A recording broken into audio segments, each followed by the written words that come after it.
And we're going to talk about coaching cliches later on in the show. Listen, according to Next Man Up, you should be ready to go. Yeah, and that's, I got to tell you, You're the only one I know who doesn't like Next Man Up. No, I just think it's the dumbest thing in sports. Because if Next Man Up doesn't work, then the team's over when the current crop of players is done. If Patrick Mahomes goes down to the Chiefs Super Bowl favorite, stop. No, they're not. It's the dumbest thing in sports. It's the dumbest thing in sports. You're not making any sense. No, I'm not. It's the dumbest thing in sports. And I know you're trying to get me riled up, and that's fair. But it's the dumbest thing in sports. I sincerely don't understand. If that argument is true, you know what that means? That means that means my local middle school should be able to beat NFL teams because, hey, next man up. You are taking in a direction that is not where it is. Okay, so there is a line somewhere where next man up won't work anymore because the quality and talent. I am asking you to explain it to me. All right, so if there is no such thing as next man up, then how are their new teams coming in? How are their new players coming in? Because that new player, that next set of players, those are the next man up. Those are absolutely the next man up. Correct. And you were looking at it from a macro scale instead of looking at it as this is the team that has to play tonight. This is the team that is on the bench right now. And if this team on the bench right now loses 6 starters, you don't pull 6 of the next guys up and think you're as good as another NHL MVP. Coaching, general managers, owners, whatever. You bring someone in to be the next guy in case that guy goes down. Yes, quality is going to go down some. But the game plan doesn't change. Oh, what was that? Sorry. Go back one sentence. It was what? Quality is going to go down. Okay, that's all I need. Because of preparation. Because you don't get the same preparation if you're next man up. Mm-hmm. Because you don't get the reps. As we all know, you don't get the reps because the ones get those, and then the twos have to come in with limited reps and do what they can. And some have excelled when they've been given that chance. Some have. Yeah, some have. We're going to find out Sunday when Tyler Shuck gets in there. We absolutely are. But here's the difference, though. He was named starter earlier, so he gets all the number 1 reps. He is the next man up, though. And we're going to see if the next man up, how he's able to play. I don't know how to explain the difference between Tyler Shuck replacing Spencer Rattler and the Carolina Hurricanes being down 5 starters. I don't know how to explain the difference. If that doesn't resonate, I don't know how to explain it. So should they have forfeited? No, that's not how sports works. Well, but it can happen on to look lower at sports, yeah. So it is how sports work, not that particular sport. To look at what happened last night for the Carolina Hurricanes, for example, and I could point at the Hornets as well, with Brandon Miller being down with a shoulder injury and a couple other guys banged up as well. I can point this out with certain teams that when I look at a loss 6-3 at the crib last night, first time losing back-to-back games for the Canes last night, if I look at that and go, this is a team that is missing 5 guys that are either starters or second line guys. And in hockey, second line guys is like they're just as important as the starters because they're getting just as much time on the ice. If I am looking at a team missing as many dudes as the Hurricanes are, it is fair to have the thought of, let's not panic about that particular loss, even if it was 6-3 on home ice. It was bad. You've now dropped 2 in a row for the first time on the season. It is an early season. You're only 9 games in, but you are now 6-3 when you started off, 5-0 or whatever it was. And to say, we don't need to panic about it, but then you do have to look at it from the macro perspective, which is, do we get to the end of the year? Do we have the Hurricanes fighting for a playoff spot in the East? Do we look back at the beginning of the season when we were only 9 games in and go, something went wrong? We had so many injuries stack up on top of each other all at the same time. You end up on a run. And again, it's only 2 losses in a row, 3 out of 9 on the season. But if they start to stack up now and you find yourself playing from behind 75 games from now and you're fighting for a spot, then I think you have to be concerned. So I think it is fair in a spot like this to have some level of concern now about what the impact at the end of the season might be. I go back to our annual baseball conversation that we have when it is April 15th and a team is a week and a half into the season. And you go, yeah, they're still gelling. They're still finding their chemistry. They're still trying to figure out who they are and what guys need to be in what spots in the lineup and what guys need to play what positions in the field and yada, yada, yada. But this is the spot in the season, the baseball equivalent. This is the spot in the season where I come on and there's a Tuesday night game against the Mets that the Braves go out there and punch themselves in their own groin and lose. And half of y'all go, Rob, it's April. Relax. There's 180 more games to go. Take a chill pill, bro. There's a lot of baseball. And I say, yeah. And how many teams missed out on a spot by a game? The Jays. Congratulations on being right. The Braves did suck last year. Yeah, the Braves did suck last year. I was way to go, you. Dead on accurate about that. That is 1,000% correct. But when I talk about those one games, when I'm ripping games in April and you guys are going, it's one game, Rob, like relax. There's so many games left to go. The Toronto Blue Jays are currently playing in the World Series. They won last night over the LA Dodgers. That series is now tied at 2 games apiece. We're going to get into that, both because the Jays kind of found their groove last night. You do have to ask the question about an 18-inning hangover and why it was that seemed to impact the Dodgers more than it impacted the Blue Jays last night. But to talk about the importance of any given one game in baseball, the Blue Jays and the Yankees, when the season ended, had the same record. The Jays had a tiebreaker over the Yankees. Do you know what that got them? That got them the number 1 overall seed in the American League. That got the Yankees sent to a wild card role. It got the Jays playing every series in Toronto, not having to play a wild card game, but every other series, the DS, the CS, being played in Toronto.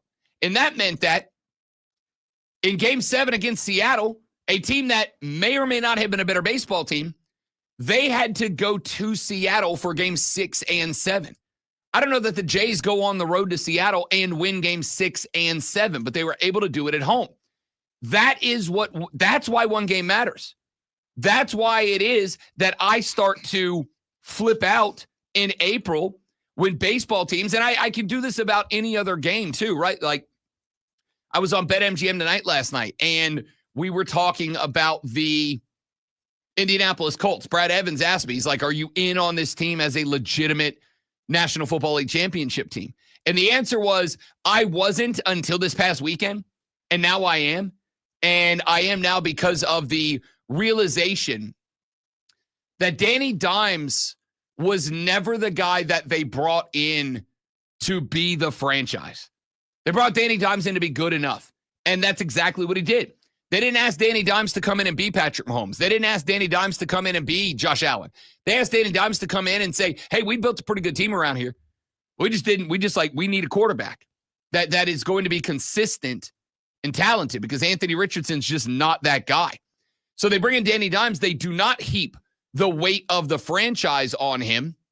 They say, dude, we just want you to be the last piece of the puzzle. And it worked out. So I'm having this conversation with Brad Evans last night.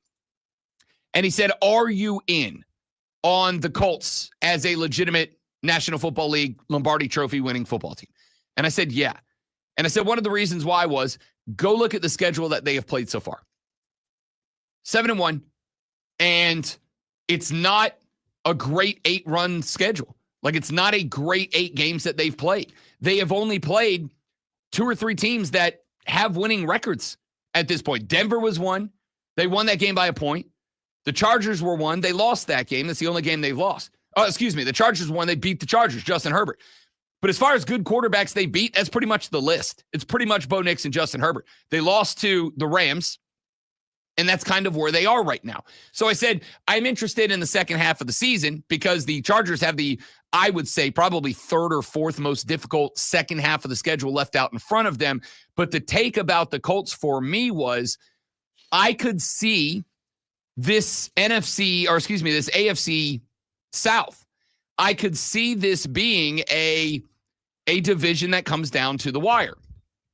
because I look at a Jaguars team that we've seen good, we've seen bad, and it's just been a lack of consistency out of this team. They've kind of bounced back and forth. They won 3 in a row. They turn around and they lose 2 in a row, and they forget how to play offense. Now they get the Raiders and the Texans. That could be back-to-back wins. If they get back-to-back wins, which I think they will, now they're sitting at 6-3.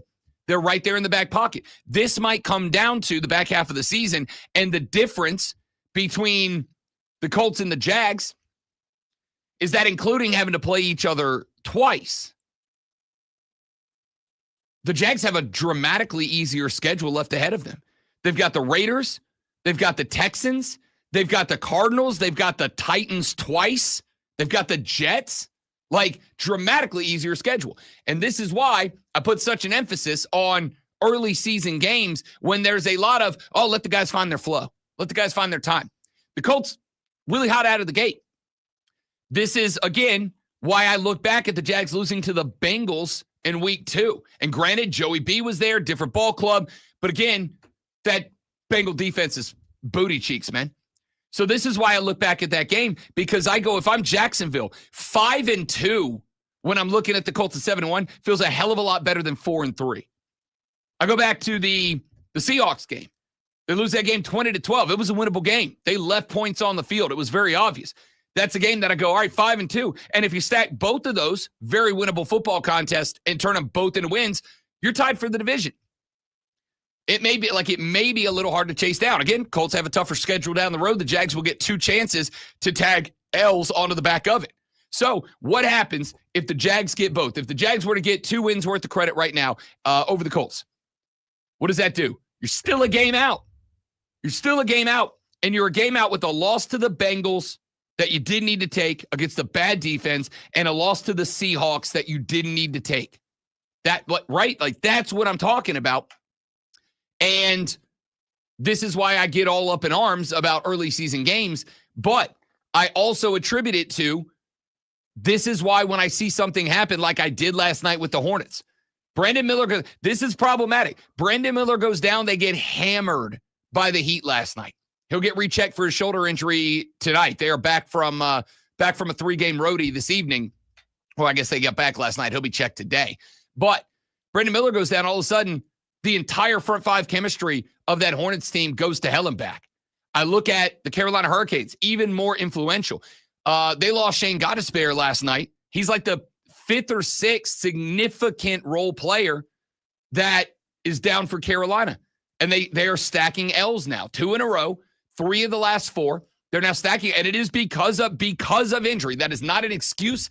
That is a reason. It is because of the fact that the Canes could build with their injured list a better starting 5 than at least 3 or 4 teams in the NHL. That's how many guys are down.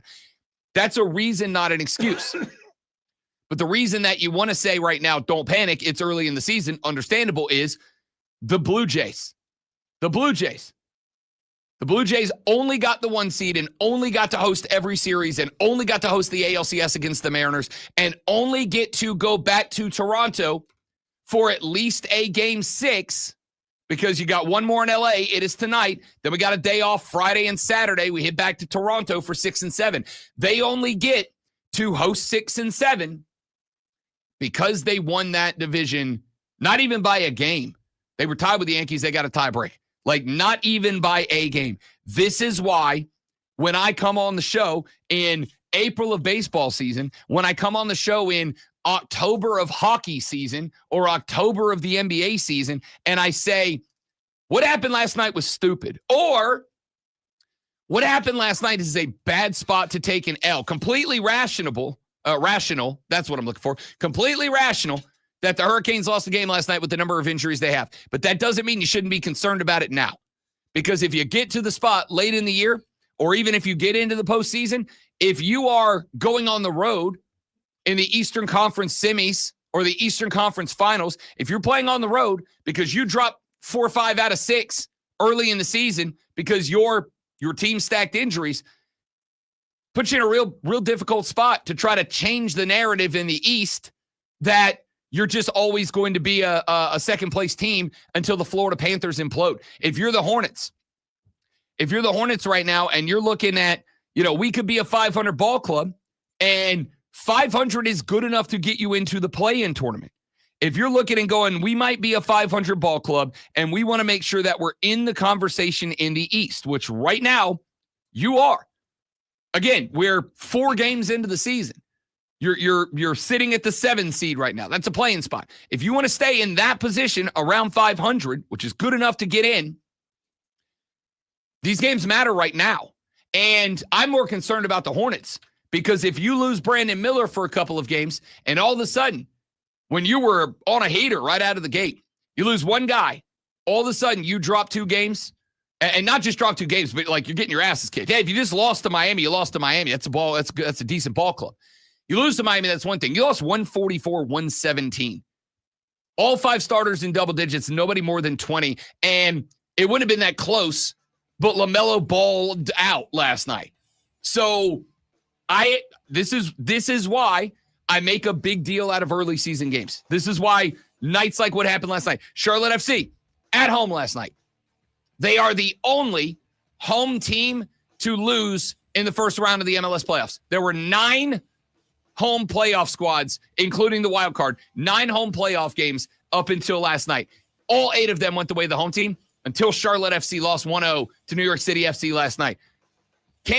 These are, and you can point at it with a couple of different factors that mattered in that game, but you're in a spot now where the next game's on the road at New York City FC. They have all the momentum in the world. They get a chance to stack the goal total in the act. It's not great. And it's those little 1-game mistakes that will kill your chance to hoist a trophy at the end of the year. All right, we got a lot to get to today on the program. We've got some developing news out of the NCAA that Greg Sankey said, hey, we don't want you to allow athletes to wager on professional games. I'll give you Greg Sankey's reason and why the NCAA has said we're going to pause that conversation. I want to ask the question, how did Lane Kiffin go from a joke in college football to the most sought-after candidate for everybody's head coaching job? I have a thought, and I'll share that with you coming up. All that and more. He's Lonzo. I'm Rob. 4 hours starts now. It's the Fan Upstate. Mad World. All right, guys, good morning. Welcome in. Joe, everybody else watching in the background, stay right there. We'll be right back.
The Rob Brown Show back on your radio. It's the Fan Upstate. Rob Brown, the Great Malonzo, and you. Can I tell you what I think might be? Might be, because we don't know if it's going to happen yet or not. But what might be the most compelling college football storyline of this weekend? There's a lot of good ones. There's the consistency of some of the potential champions up front. Is Alabama, after a stressful game against South Carolina last week, will they be able to bounce back and look like a national championship team coming up this weekend? There is Memphis now in the top 25. Are they a bona fide P5 team? Vanderbilt and Texas, obviously. Miami at SMU. Miami now at number 10, and they have no more margin for error in the ACC. Houston, another one of those teams. They're at the crib against West Virginia. West Virginia is not a good football team, but they're a team that you take them lightly, they can beat you. Duke at Clemson. Like, there's a lot of great storylines in college football. And it's not a particularly heavy weekend of college football. I'm trying to figure out how that last game matters. But Duke at Clemson? Yeah. I mean, it matters to Clemson fans. I guess. You're 3.5-point favorites at the crib, effectively saying that Las Vegas thinks you are a half a point better than Duke right now. And I got to tell you, I'm having a real hard time not taking Duke plus 3.5 right now. And we'll talk about that later on today or in the week. A lot of interesting storylines, despite the fact that it really isn't a particularly heavy college football slate. Wait, Ohio State plays Penn State. That's a big game. Yeah, right? Game of the year of the century, without a doubt. It would have been before the season started. Here's a quick take on that. Ohio State minus 20.5. Yeah, I'm laying those points. That's the thing. That was my thing, not it. That's all. They are coming off of a bye too. Which good, bad? this year is good for college football teams. They're doing well off the byes. So we'll talk about that. But let me tell you what I think is the most interesting story of the year. Arch Manning is in concussion protocol. We do not know if Arch Manning is going to be available. Who do the Texas Longhorns have this weekend? Ladies and gentlemen, just like we all predicted coming into the year, you have top 10 Vanderbilt coming to the crib to take on the Longhorns in Austin, Texas. Hasn't their quarterback been playing like 10 years, though? Diego Pavia is 25 years old, which makes him in college football years 90. So, Diego Pavia, a dog. I feel how you want to feel about him being 25 years old playing college football. He's a dog. And then there's Clark Lee, noted football dude. And we're going to talk later in the show about the one quality that all of the great football coaches have and none of the bad ones do. And we're going to get to that a little bit later on in the show. But the most interesting narrative to me of this week in college football, Arch Manning in concussion protocol may not be available for the Texas Longhorns when they host the Vanderbilt Commodores coming up this weekend. And I pointed out to Brad Evans last night on BetMGM tonight that, and I genuinely was blown away by this. When it comes to havoc plays created by defensive lines, that is quarterbacks who are rushed with less than 2.5 seconds to throw. These are defensive lines that get to the quarterback and disrupt the passing attack. Vanderbilt creates more havoc plays on across credited to the defensive line. Vanderbilt creates more havoc plays from their defensive line than all but one other Southeastern Conference football team right now. They are a top 10 team nationally in havoc plays created by the defensive line. Their defensive line is good, and nobody talks about it, which is understandable. We're all dialed in on Clark Lee. We're all dialed in on Diego Pavia. We're all dialed in on Vandy's ability to run the football. That's all great. The defensive line is as big, if not a bigger reason that they win than anything that's not Diego Pavia and Clark Lee offensively. Arch Manning in concussion protocol may not be able to play, which means that Matthew Caldwell might be the starter for the Texas Longhorns this weekend. Next man up. He's probably pretty good. Next man up. Now, for Texas, I mean, here's where I kind of probably step like away. A 5-star or something, wouldn't he be? Who the hell knows? Like, this is the most unknown SEC starting quarterback coming up this weekend. So what is interesting about this to me, and this is where I am going to step away to some degree from the conversation that we had to open the show. I get genuinely disgusted with the whole concept of next man up. Like, oh, if you lose your superstar, next guy just step in and do that. No, that's not how it works. That's why that guy is a superstar. Hell, doesn't even matter if they're a superstar. There's a reason that guy's the starter, because he's better than the guy who's not the starter. Or as long as your head coach doesn't suck at his job, you would like to think that across 22 positions on a football field, the guy that is X1 is going to be better than the guy who is same position number 2. Could be nepotism, could be sure, NIL deals. Sure. Could be all of that. All of that still reflects on, for whatever reason. You could have a really famous name. Maybe so. All of that still reflects on that for some reason, no matter what the reason is, for some reason, your head coach has allowed a guy who is not as good as another guy to go play football over the guy that's better than him. I would like to think that that's not often the case. I'm not saying never, but not often the case. So Matthew Caldwell may get the start for Texas this weekend. Matthew Caldwell is kind of interesting to me.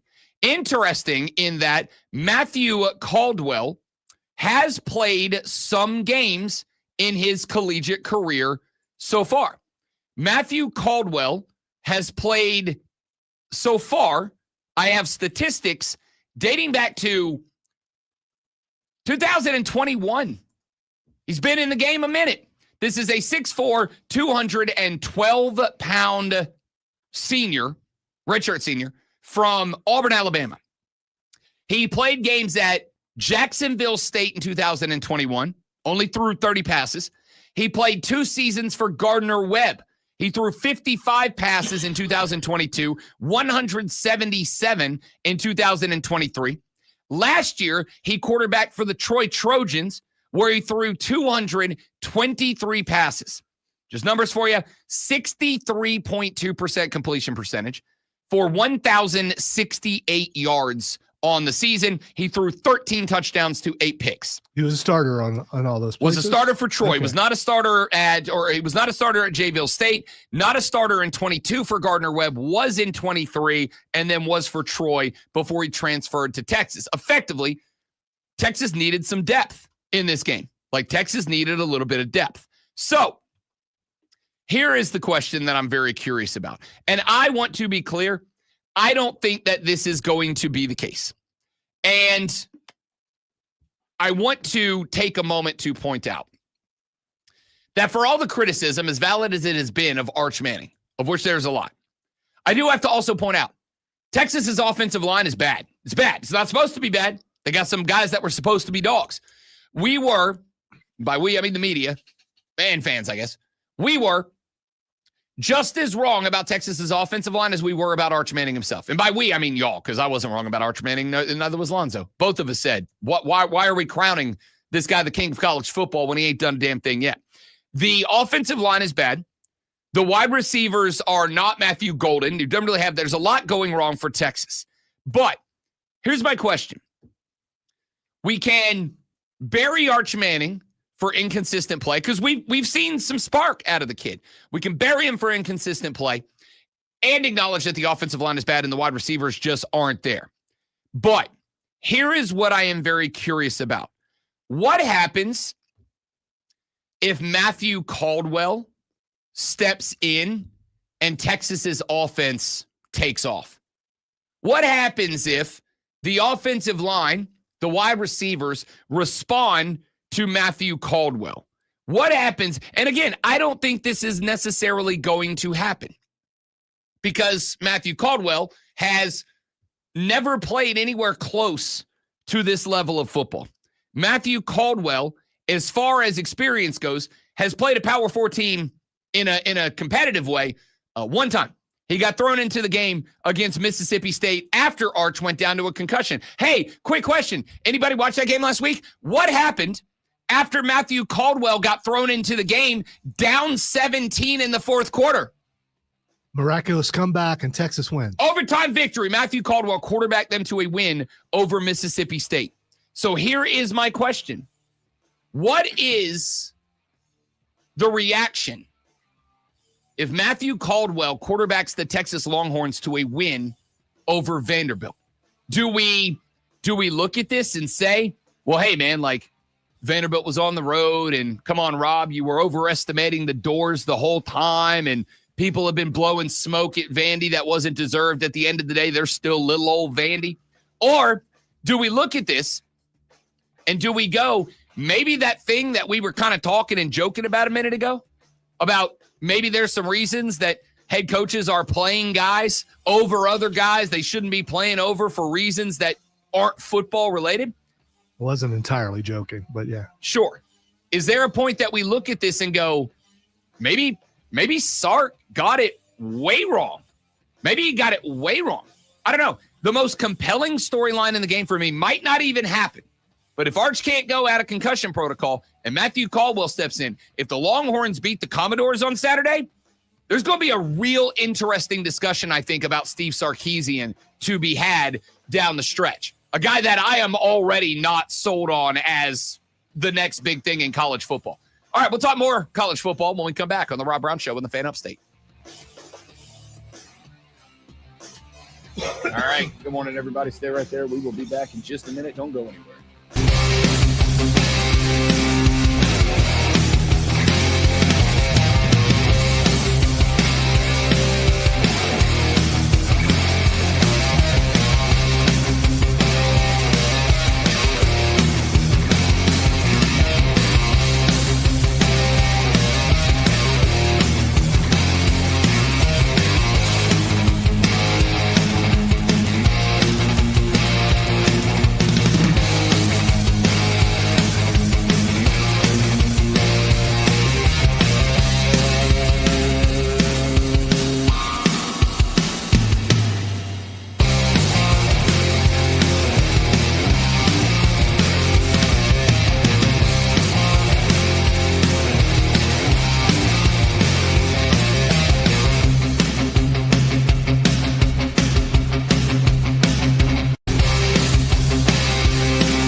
Bruh. So the NCAA Division I board of something was scheduled to meet early next week.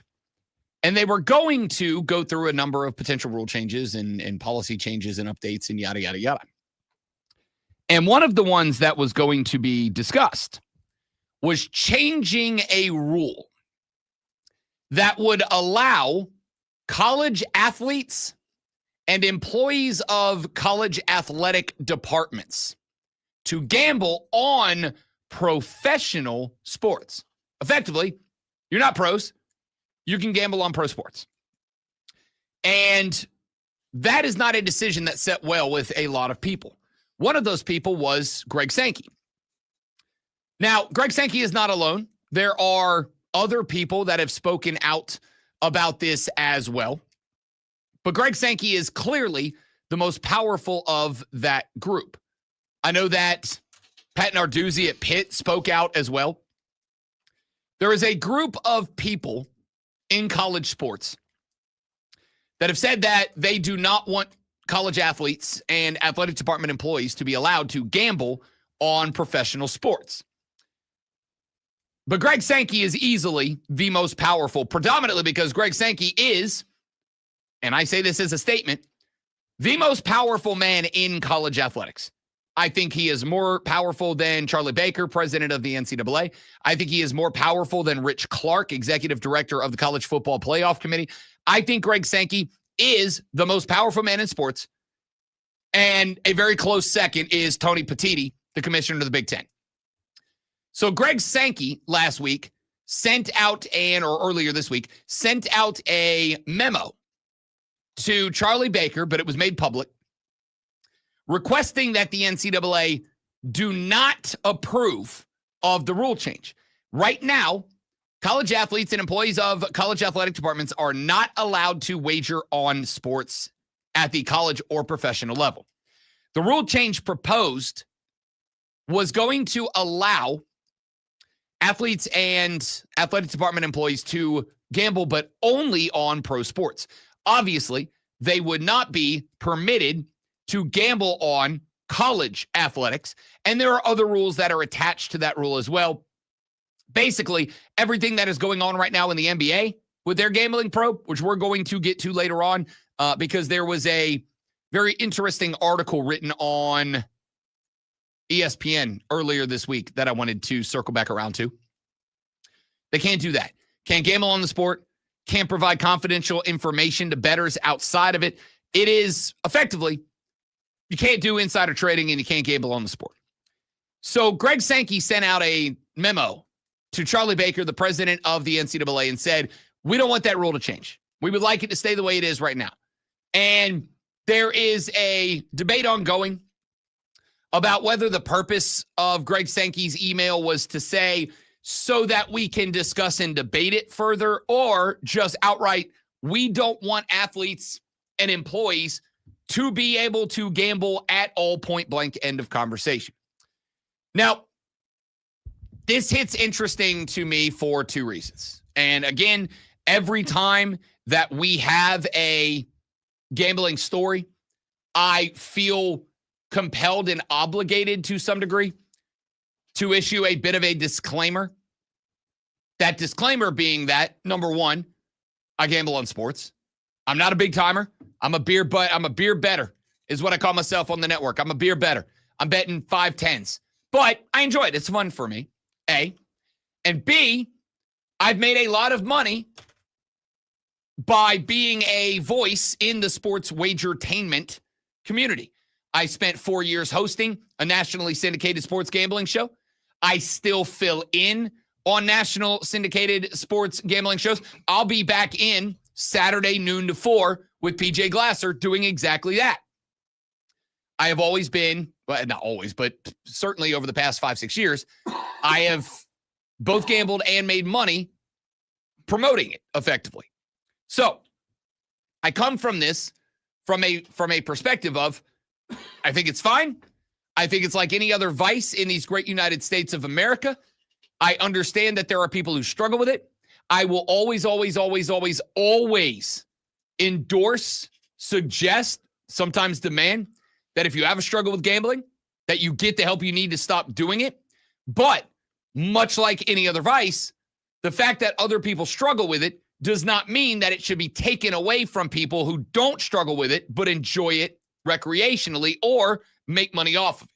So I don't have an issue with college athletes and athletic department employees being able to gamble on professional sports, not on college sports. Just like I don't have a problem with NBA players gambling on baseball or football games, but not on NBA games.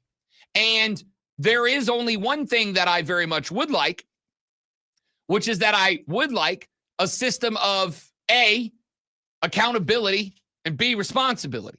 I would love a system. And I'm a big dummy, so I don't know what this system looks like. I would be happy to sit down and talk it out. I don't know what this system looks like. I just know I want the system. A system where if athletes and employees want to gamble, cool, but you just got to make it known that you're gambling and what you're gambling on. Let's do what we can to ensure that there is some level of accountability that allows people to do this thing, but do it in a way that adheres to the integrity of the game itself. That's not really the part of the conversation that is interesting to me, because I know there's a huge chunk of you that are just anti-gambling point blank period. I know that there is a significant portion of you that believes that gambling should be like a 21 and up activity. Honestly, I'd be willing to have that conversation. I know that there are many of you that say, hey, if you want to gamble, don't play college football or don't play pro football or basketball or whatever. But if you're involved in sports, you shouldn't be able to gamble on sports. I get it. I'm good with that. If you want to have that conversation, whatever. None of that's the story. We can have all the conversations in the world about systems and algorithms and accountability, responsibility, discipline, whatever. What I find interesting about this story is the NCAA announced a number of weeks ago that they were working towards a reality where there would be a system where college athletes and employees were indeed able to gamble on pro sports. And it was fine. It was fine. That was just a thing that was going to happen. And then Greg Sankey sent one email. Greg Sankey sent one email. And when he sent out that one email, the NCAA could not have backtracked faster from the decision they made. Now, just so we have the full discourse on the table, I do want to be clear that the NCAA did not cancel that vote. They are delaying that vote. They could have had that vote early next week. They had one other option, and this is a rarely used rule on the NCAA Division I committee. If there is a certain trigger point where a rule does not have 75% of the committee members' approval, then that vote can be delayed for X amount of time for further discussion and debate. And again, so that we're clear, the vote was for next week, not a guaranteed approval or passage, just a vote. But the vote itself was scheduled for early next week. However, it did not have the amount of support it needed to force the vote on the timeline. Because it didn't have that support, the NCAA, who still could have had the vote anyway and was planning on doing so, to the best of my understanding, the NCAA decided, since it doesn't have the support and it can trigger this fair or rarely used rule, we will push the vote back to November 22nd. And that will allow everybody to have the time to state their objections, state their support, have the debate and the discussion about, is this good, is this bad, is this okay, whatever. But it took Greg Sankey one email to make that happen, because this rule could have been invoked last week, the week before. This rule could have been invoked at any point that they knew that this vote was coming. But it did not happen until Greg Sankey said, we, the SEC, would like this vote to go away. There is but one take to this. It is not shocking. It is not surprising. It is not new. It is not controversial. The only thing that I wanted to point out here was there were plenty of people opposed to the vote, or at least the rule change. Plenty of people. And that wasn't enough to trigger the delay. One email from Greg Sankey was, if you want to know who the ultimate power of college football is, you don't need to look any further than this scenario and this situation. If you want to know who is truly the decision maker and the power broker in college football, here is your answer. Because there have been plenty of coaches who have said over the past couple of weeks, this is a dumb thing. We don't want it to happen. There have been plenty of athletic department folks over the past couple of weeks that have said, this is a dumb thing. We don't want it to happen. There have been plenty of college football fans who have said, this is a dumb thing and we don't want it to happen. And none of that was enough to delay the vote. But one email from Greg Sankey was. Do you think that possibly what happened last week has anything to do with this?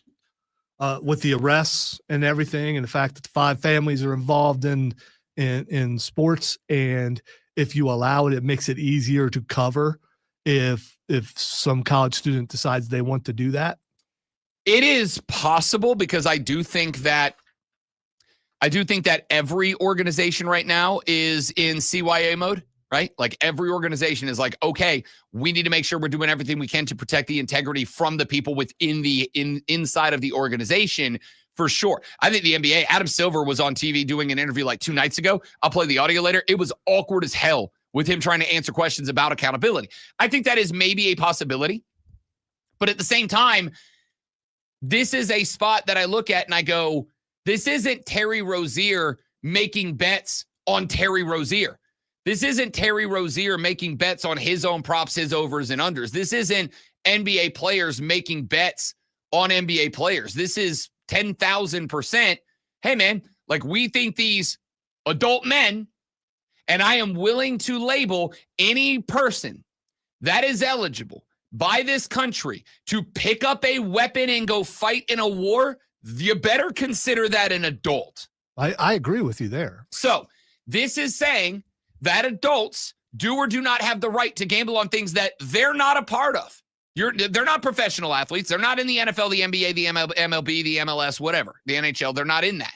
So do they have the right to gamble on things? Now, again, the problem that you have with college football is that it is not an employment entity. It may be one day, but it's not right now, not legally defined that way, which means that they are going to have, and this is where most of these lawsuits they're losing are coming from, they are going to have a difficult time saying, you cannot be a part of us if you do this, which is why, again, so many student athletes are filing lawsuits and winning most of them. The NFL is a place of employment. They can say, you're not allowed to gamble at all.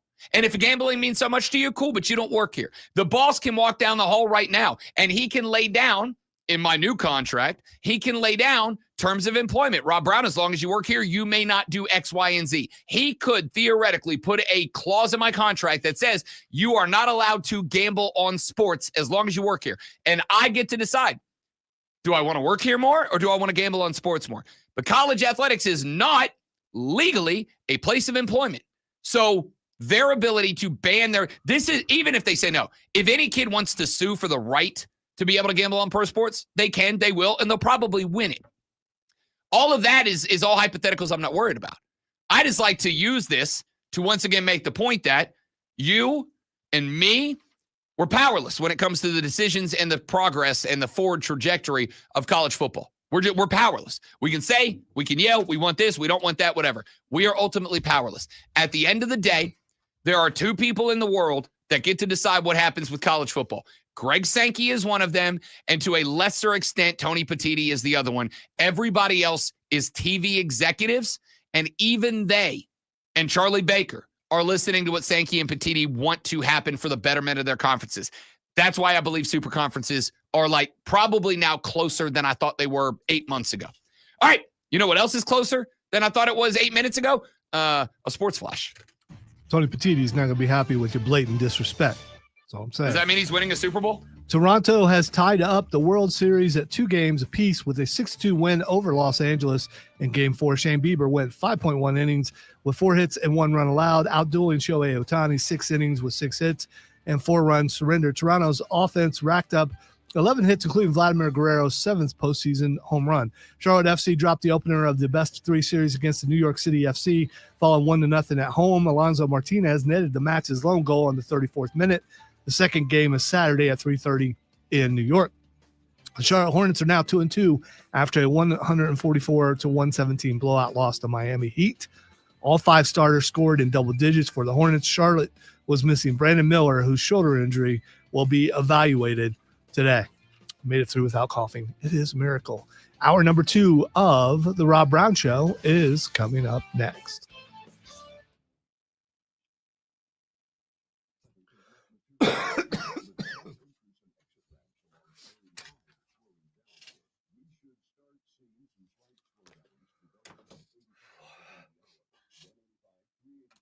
I am going to blow my nose repeatedly, so I'm going to get us, you don't want to see that.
Here we go. Hour numero Another dose of the Rob Brown Show back on your radio. It's the Fan Upstate. Welcome in, ladies and gentlemen. Rob Brown, the great one, Lonzo, and you.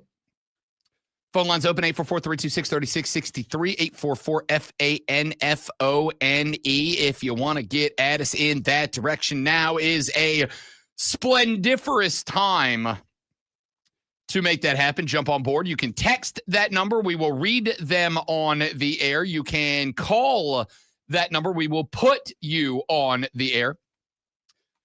You can hit me up on the social media at The Rob Brown Show. That is across all the platforms, Facebook, Instagram, Twitter, X, TikTok, whatever, at The Rob Brown Show.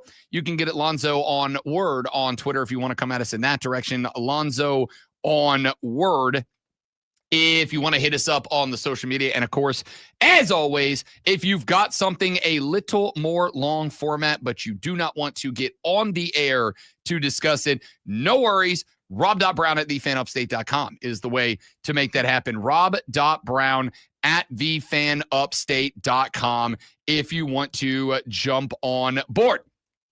We've got a lot more to talk about coming up in this hour of the show. This has obviously been a big week in coaching in college football. We now have 10 programs that have fired their coaches in season. That is the most we have ever seen happen in season in a single season. But on top of having 10 teams open, and oh, by the way, somebody did the mathematology yesterday, $168 million in buyouts have been triggered so far. $168 million in buyouts have been triggered so far this season. That is the total amount of money that is overall owed to college football coaches who aren't college football coaches as of today. But obviously, the discussion at this point is more geared towards the vacancies and the candidates.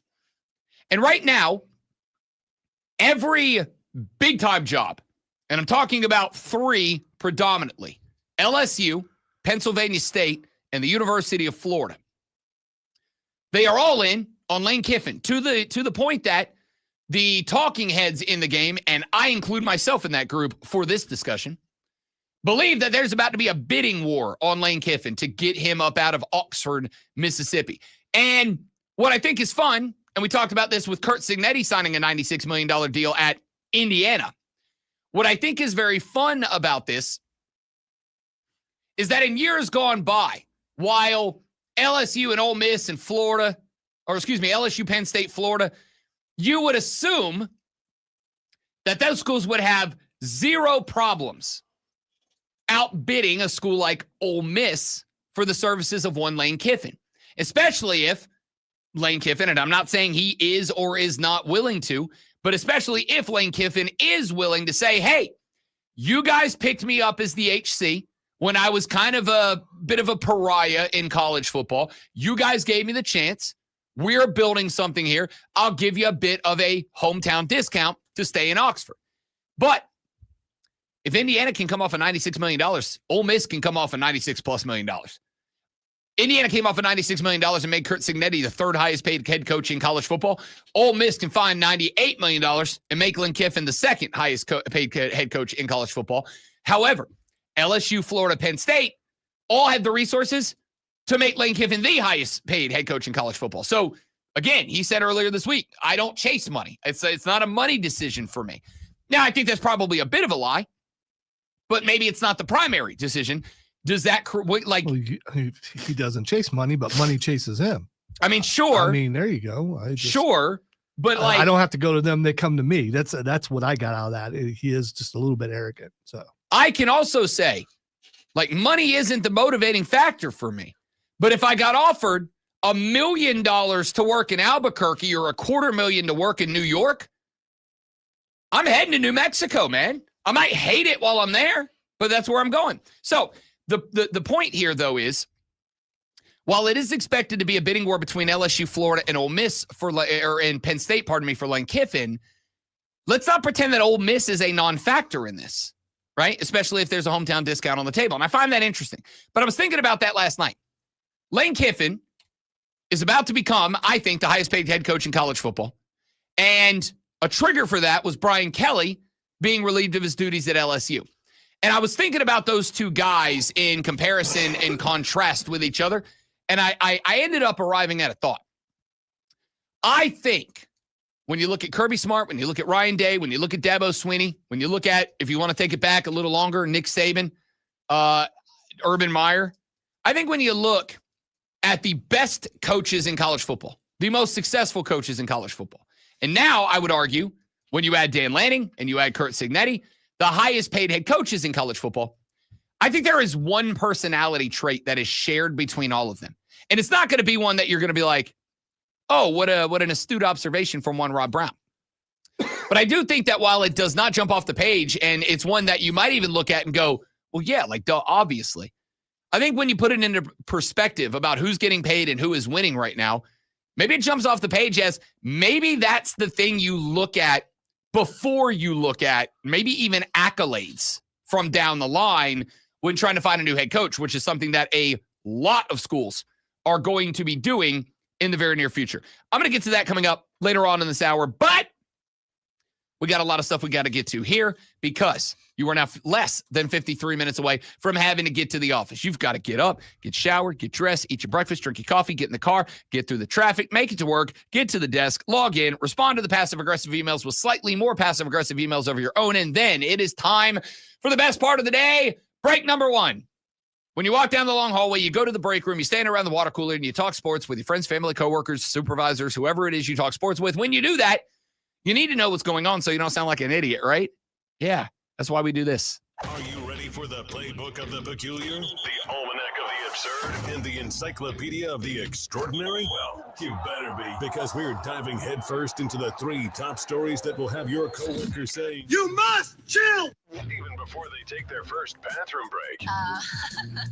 No. Here we go. Welcome to the Water Cooler Cheat Sheet on the Fan Upstate.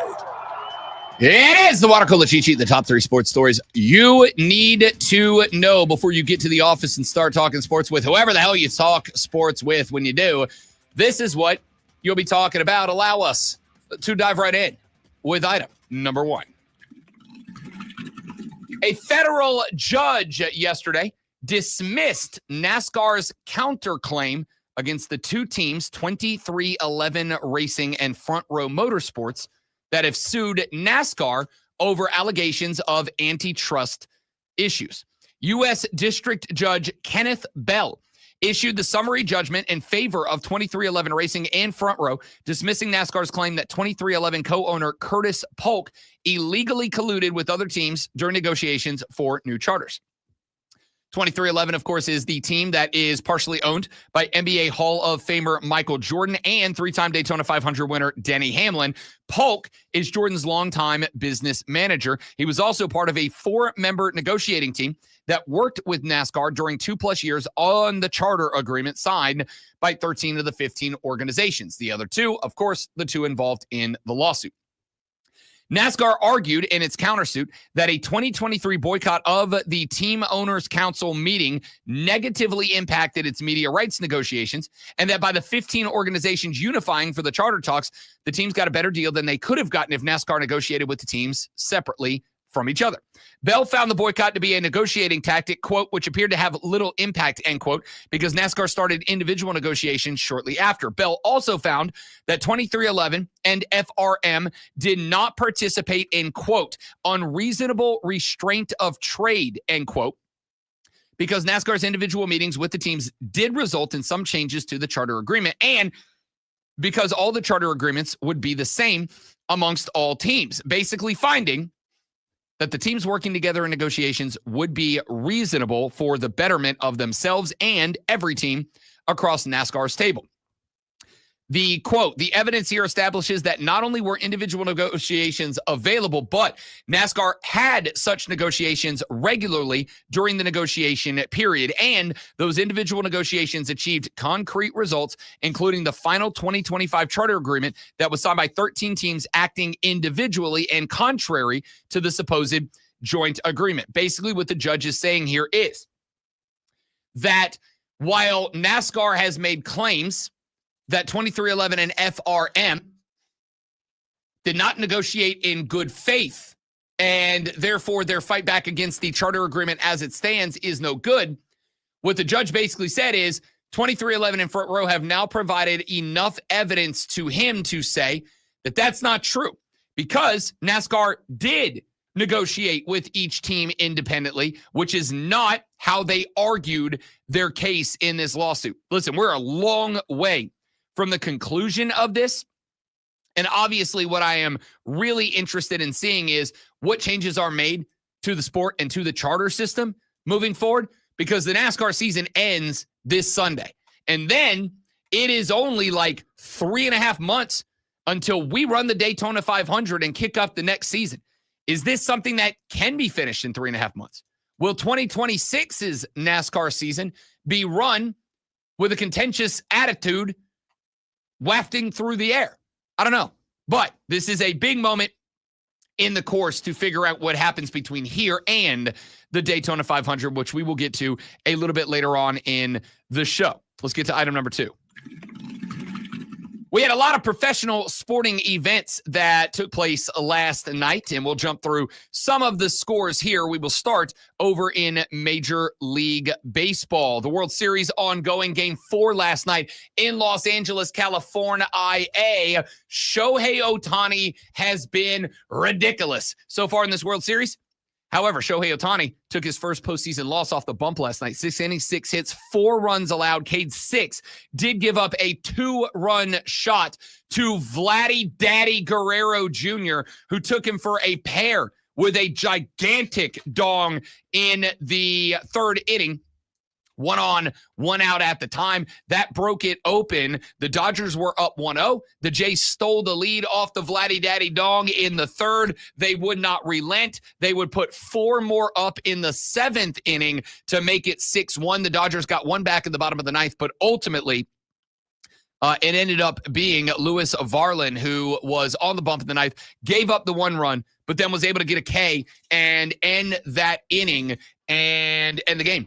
Jays now have the series tied at 2 games apiece. We do have 1 more game in LA. That is tonight. We will have a travel day tomorrow, and then game 6 and 7 Friday and Saturday in Toronto, Canada. For the Jays, 5.1 innings, 4 hits, 1 run allowed, walk 3, Cade 3. Did Shane Bieber, who got the start, he would also be credited with the win. The Jays had 11 hits on the night. Just 2 of them were extra base hits. Clement had a double in the 4th off Ohtani, and then, of course, Guerrero's 2-run shot. Everybody else marching around the bases with singles. Golden Knights, 6-3 losers to, 6-3 winners over the Carolina Hurricanes last night. The Canes now fall to 6-3. They came out of the gate white hot. Did the Hurricanes, unfortunately, have slowed down with their first back-to-back L's of the season, this time on home ice. They also lost at Dallas 3-2 earlier this week. They had lost just 1 of the previous 7 to open up the season, including a 5-game win streak to start the 2025 regular season. But as we have mentioned, there are some problems here for the Canes because they're missing a lot of dudes right now. The Carolina Hurricane injury list is remarkably long. They could have a pretty decent starting 5. Keandre Miller, the new addition, big defenseman, was relied on earlier in the season. He is out with lower body injuries. Jacob Slavin is out with injuries. And last night they lost Shane Gostisbehere as well. They are banged up and beat up, and it cost them the L. Question mark is, how long do these injuries last? The answer is nothing. How long do these injuries last, and do they impact this team moving forward? We'll find out. 1-0, Charlotte FC takes the home L to New York City FC last night in the MLS playoffs. They are the only home team thus far in the MLS playoffs, which have included the wild card round and almost the entire opening round They are the only home team to lose in the opening round. Alonso Martinez buried one off the assist 34 minutes into this match. Charlotte FC, plenty of opportunities, could not find the back of the string, so they find themselves in a one-game hole in this best of three. Leg number 2 will be in New York this Saturday at 3:30. And finally, in item number 2, Miami, 144-117 winners over the Hornets last night. Brandon Miller, unavailable, a shoulder injury. He will be reevaluated today. And look, I said coming into the year, I think Brandon Miller, on a team that has LaMelo Ball, on a team that has Miles Bridges, I think Brandon Miller is the key. I think he's the guy that unlocks the offense. No Brandon Miller, no great offense last night. LaMelo Ball had 20 points, 9 assists, and 8 rebounds in the game, but it was not enough to carry this team. They get dominated by the Miami Heat. They lost the second quarter 39-26. They lost the fourth quarter 39-29. Just not good. They gave up 30 points in quarters 1, 2, and 4. Gave up 29 in the third quarter of this game. They were down only 3 after the first, but after that, it became clear that this was the most disjointed we have seen the Hornets look so far this season. We will find out what the future of Brandon Miller's injury is, hopefully, later on today. Now let's get to item number 3. We won't spend a ton of time on this, mainly because we spent a ton of time on this on the last segment. If you missed it, go back to thefanupstate.com after the show is over. We will post all 4 hours and the entire show, edited for time for your perusal and enjoyment. Talked about this in the last segment, the NCAA delaying a rule change that will allow athletes and athletic department staff members to bet on professional sports. The Division I board voted yesterday to push back the effective date of the sports betting legislative change, moving it from November 1st to November 22nd. They utilized a rarely used rule that allows 30 days for each Division I school to vote to rescind a proposal if it is adopted by less than 75% of the Division I cabinet. Effectively, the original vote did not reach 75% approval. Did reach enough to pass, but did not reach 75% approval. This is a rule, again, not often used, where the NCAA says, okay, timeout. We're going to back this up a month. We're going to back this up a month, and during that month, each Division I school can send us a memo that says we do or do not want to rescind this proposal. That is to say, wipe it off as if the proposal never happened. Now, this is interesting to me because there have been many proposals that did not reach the threshold, but they still went through anyway. They didn't hit the point where they were delayed and voted on by each member institution. Greg Sankey sent a note to the NCAA's president, Charlie Baker, this past weekend, expressing concerns about the rule change, effectively saying, we would prefer that for right now, this rule is not passed, and that student athletes and athletic department employees are not allowed to wager on professional sports. And it is 3 days later that it was announced. Yesterday, it was announced that the NCAA said, okay, we are going to hold off on this. We're going to send it to the institutions. I don't have a problem with that. I really don't. I do not have a problem with the NCAA saying, all right, this proposal is not anywhere near consensus. It's not big time. So we will let the member institutions. At the end of the day, the member institutions should have more say than the conferences, if they want it, as far as what happens in the NCAA. My issue is not that. My issue is that nobody cared about this until Greg Sankey said, oh, actually, I have a problem with it. And then all of a sudden the NCAA was like, yo, pump the brakes. Let's find out something else. Nobody had a problem with this until they said, or until Greg Sankey said, I don't want this to go through. And then immediately the NCAA pumped the brakes. If you had, which you shouldn't, but if you had any hesitation about who is college football's most powerful entity, the answer is Greg Sankey, the commissioner of the Southeastern Conference. Tony Batiti's right there with him.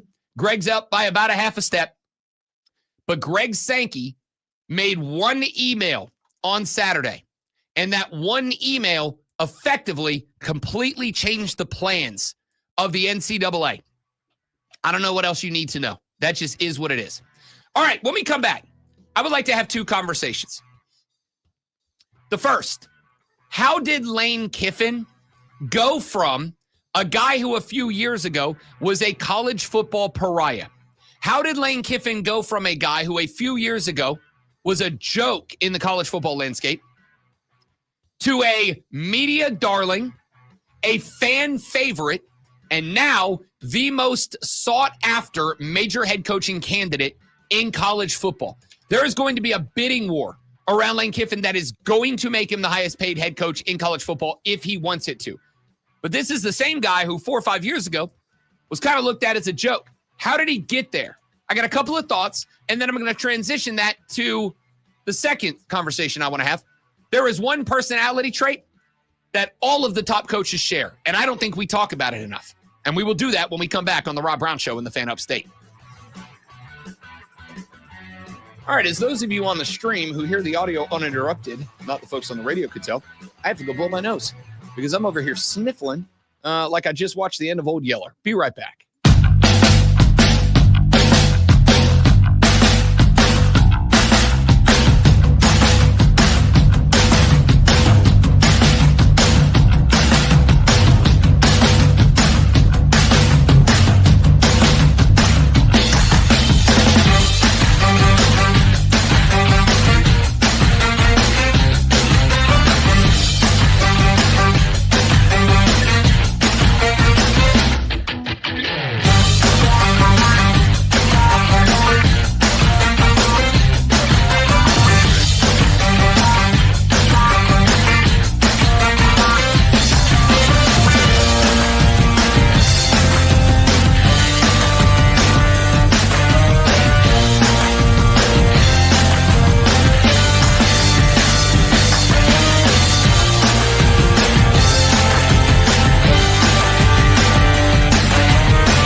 Lane Kiffin is maybe the most interesting man in college football right now. And this is a sport that regularly produces some pretty interesting characters. We all know Les Miles and Coach O. Go Tigers. We know these guys. Lane Kiffin, the son, obviously, of longtime NFL defensive coordinator and legend Monty Kiffin, is maybe the most interesting dude in the game. Got his career starting as an assistant coach at USC. Went on to, at age 31, become the head coach of the Oakland Raiders, the youngest head coach in Raiders history, one of the youngest in all of NFL history. After his time with Oakland, he left the Raiders. He did a little bit of time in media. He went to Tennessee. There were conversations about the fact that he was going to stay at Tennessee forever. And after one season as coach, Kiffin left the Volunteers in 2010 to take the head coaching job at Southern California after Pete Carroll went to Seattle. And there was, and this is not even a joke, rioting in the streets of Knoxville, Tennessee, over wanting to, I assume, hunt down Lane Kiffin and string him up by his toes. After he left there, he went from Tennessee to USC. He went from USC and jumped up to, I don't remember where he went to USC. He went, I think he went to the Nick Saban House for Rehabilitated Coaches at Alabama. He went to FAU, and then he ended up at Ole Miss. And during all of that time, Lane Kiffin was kind of viewed as a bit of a joke. Because while he got some very high-profile jobs off the rip, including an NFL head coaching job, none of them really worked. Went to USC. It didn't really work. Left Tennessee the way he left Tennessee. And while, honestly, I don't even hold it against Lane Kiffin, the man straight up said, that's my dream job. And USC, it's kind of like the head cheerleader. If she asks you out and you reject her in front of the whole school, odds are she's not circling back around to you the next time she breaks up with a boyfriend. You got one crack, and you better say yeah. Because if you don't say yeah, she's not asking you again. So he was kind of viewed as a bit of a pariah in college football, a bit of a joke in college football. And yet, here we are. Lane Kiffin got to Ole Miss in 2019. It is now 2025. And Lane Kiffin is now, to me, the most interesting man in college football. He is not only at this point a fan favorite, a media darling, he is also the most highly sought after head coaching candidate in the game right now. LSU has fired Brian Kelly. Penn State fired James Franklin. Florida fired Billy Napier. Those are three of the best jobs in college football. I make the argument that LSU is the best job in college football. I make the argument that Florida and Penn State aren't ridiculously far behind. And those three schools, just as evidenced in the way that they fired their coaches and how quick they were to do so halfway through the season, tells you they're not strapped for cash, homie. They got money. LSU, report out of WDSU New Orleans, it is reported that one guy is paying the majority of Brian Kelly's buyout to get him out of the bayou. Y'all, if one guy is coming off north of $40 million to buy out a head coach, you don't think they got a few more guys that are willing to go in 10, 15, 20 million to get the guy they want next? Penn State, if you believe the report, and I got to be honest, I kind of do, that Adidas, who is taking over as the primary uniform supplier and a huge corporate partner with Penn State, is rumored to be paying the majority of James Franklin's $46 million buyout. You don't think if they got a company paying the buyout that they can't find some dudes in the Nittany Lion Club that'll fork over some cash to get Lane Kiffin if that's who they want? And then there's the University of Florida, who both have a great donor base and a great fan base, and also only owed Billy Napier $22 million. So they got money. It is going to be a bidding war between those three schools for Lane Kiffin. And the interesting thing about it to me is that after Curt Cignetti signed a $96 million contract with Indiana, everybody's acting as if Ole Miss isn't a player in this as well. Do I think Ole Miss has LSU money, Florida money, Penn State money? I absolutely don't, in terms of what we got in the bank right now. But do I think that Ole Miss has got at least a couple of rich, famous boosters that might look and go, this is our one chance. Like, this is our chance to jump ourselves from second or third tier SEC team up to the top of the Southeastern Conference. We got one shot at this. And if I got one shot at this, now's the time I'm going all in. I'm turning in my stock options. I'm handing them to Ole Miss, and I'm saying, do what you got to do to keep Lane Kiffin. And if Indiana is able to come up with $96 million for Curt Cignetti over 8 years, Ole Miss can come up with $97 million for Lane Kiffin over 8 years. They just can do that. So why is this happening? Why is Lane Kiffin, a guy that was a joke, a guy that was a member of the Nick Saban Home for Rehabilitated Coaches just a few years ago, a guy that was coaching at Florida, one of the universities in the middle of the state, FAU, FIU, I don't even remember anymore.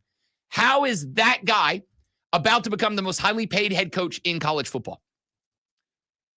Well, number one, you win. Ole Miss is winning.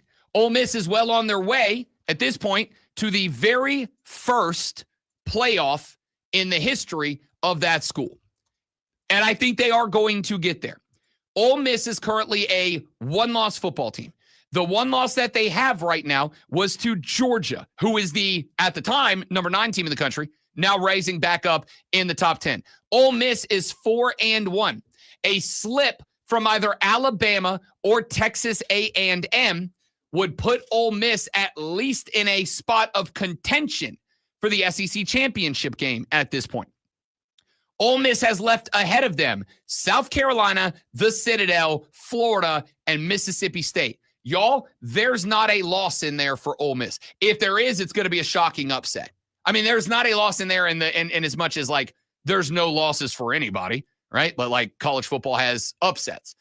If any team remaining, including, yes, you Gamecocks, I'm sorry, this Saturday at 11 or at 7 p.m., if any team beats Ole Miss, it will be a definitive biggest story of the weekend upset over the Runnin' Rebels. Lane Kiffin may not make it to the ACC title game because I also look at A&M and Alabama, and I'm looking at Texas A&M with a schedule left ahead of them. That's Mizzou, South Carolina, Samford, and Texas. Maybe the Texas game's weird because it's a rivalry. I mean, Mizzou is a good team. They just lost to Vandy. And then I look at Alabama, who has left ahead of them unranked LSU, Oklahoma, who just got beat by Ole Miss, Eastern Illinois, and an Auburn team that I think has given up.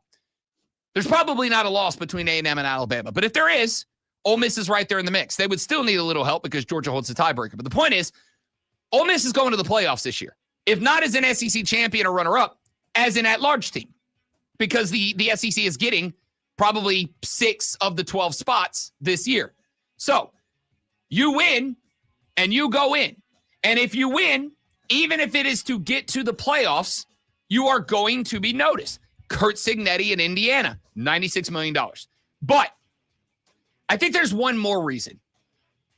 And while winning is still the most important thing, I think there is another quality that Lane Kiffin has that he actually shares with the biggest names in college football. I'm talking Ryan Day, Kirby Smart, Dabo Swinney.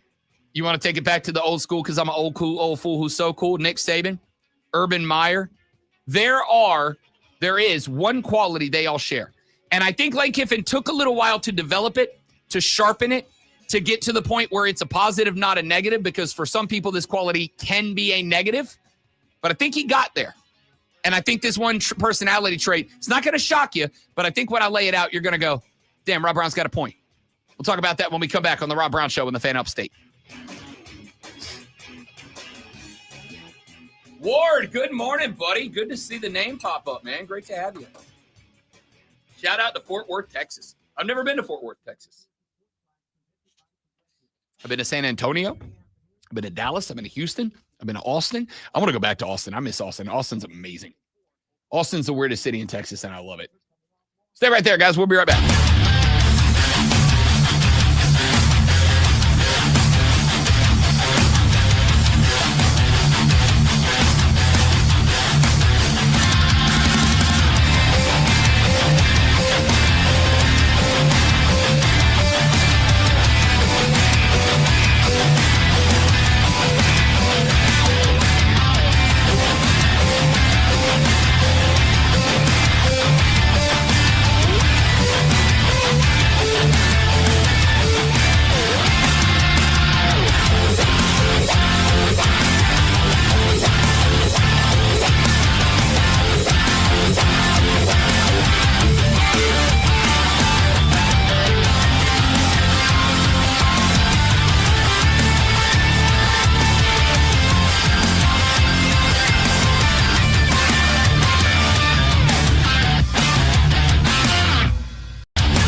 Last segment, we talked about Lane Kiffin. I firmly believe that Lane Kiffin is about to become the highest paid head coach in college football right now.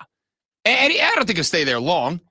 Florida, LSU, Penn State, one of those will make him that, or Ole Miss maybe, but one of them will make him the highest paid head coach in college football.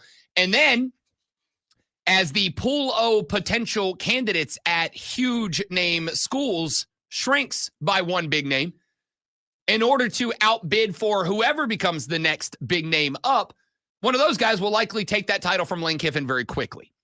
But I do think Lane Kiffin is the first domino that will fall.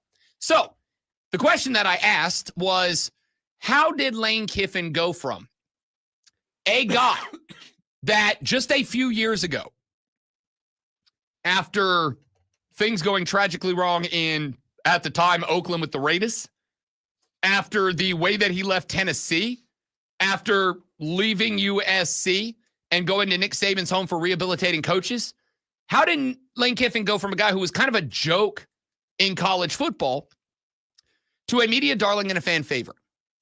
My answer is very simple. And it is one that I think most of you are going to go, yeah, dude, like, no, Rob. But I also think it is something that matters.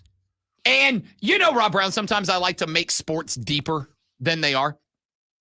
I also think that this is a bit of a potential life lesson for a lot of you out there. Can I tell you what I think is the signature?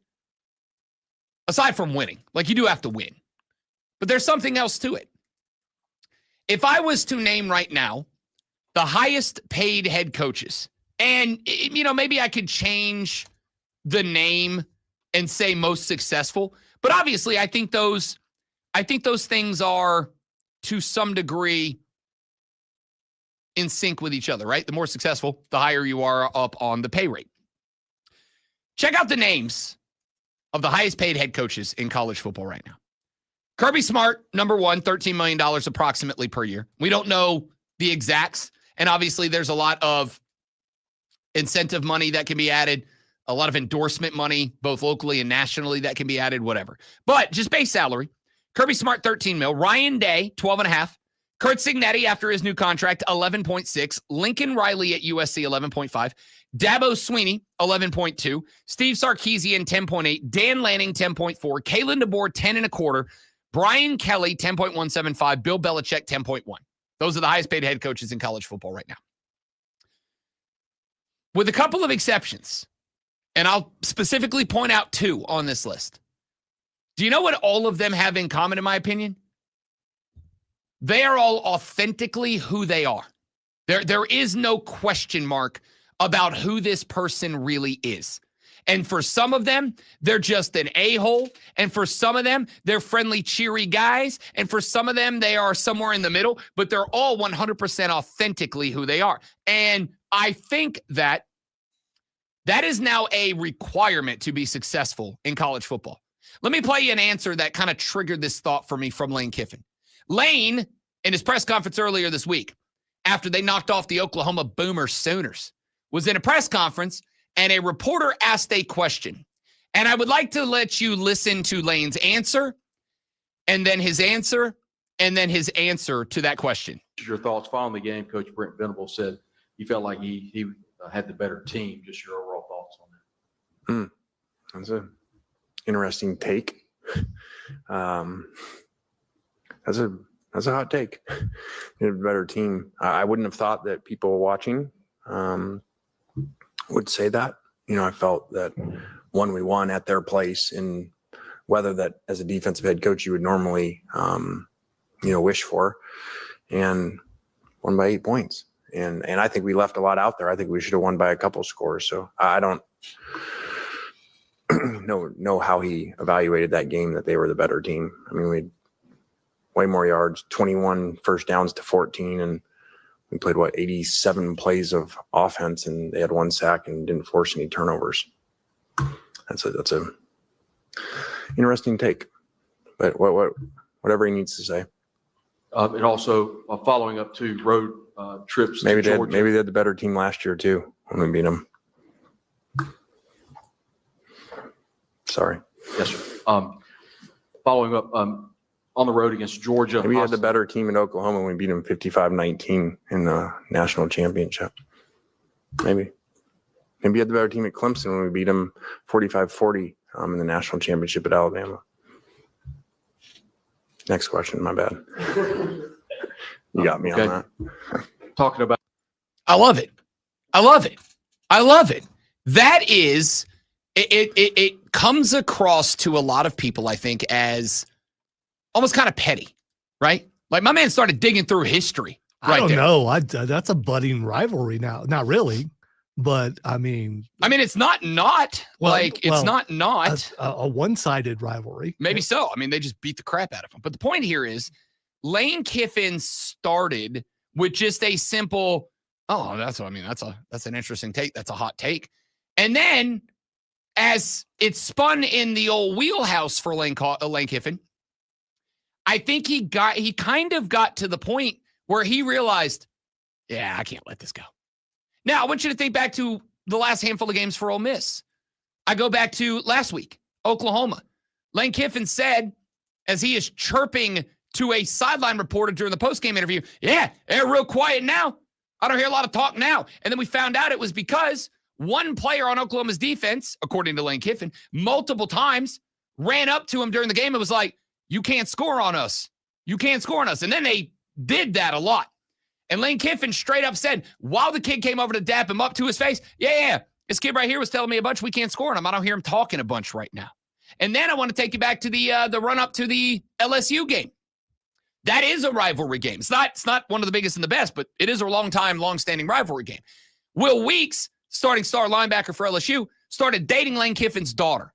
Now, I will say, Lane, surprisingly cool football dad, right? Because I think he could have said a lot and done a lot and whatever, and been a traditional Southern pops who kind of lays the law down. You want to date my daughter? Whatever. Lane was pretty cool about the whole thing. And in the process of that, when Ole Miss beat the absolute dog snot up out of LSU, Lane Kiffin had jokes for Will Weeks after the game. He's like, yeah, man, Will Weeks was puking during the game. Maybe we ran up a little up tempo that we wouldn't have done otherwise. I wanted to put it, it's fun. Lane Kiffin is authentically Lane Kiffin. And in that answer, responding to Brent Venables' take that we had the better team, even though we lost the game, you could hear the gears starting to crank up in on Lane Kiffin because it started with a pretty traditional coach answer, which is going to be like, all right, it's an interesting take, but I don't agree, and we won the game, and as far as I'm concerned, that's all that matters. We're on to the next one. Not Lane.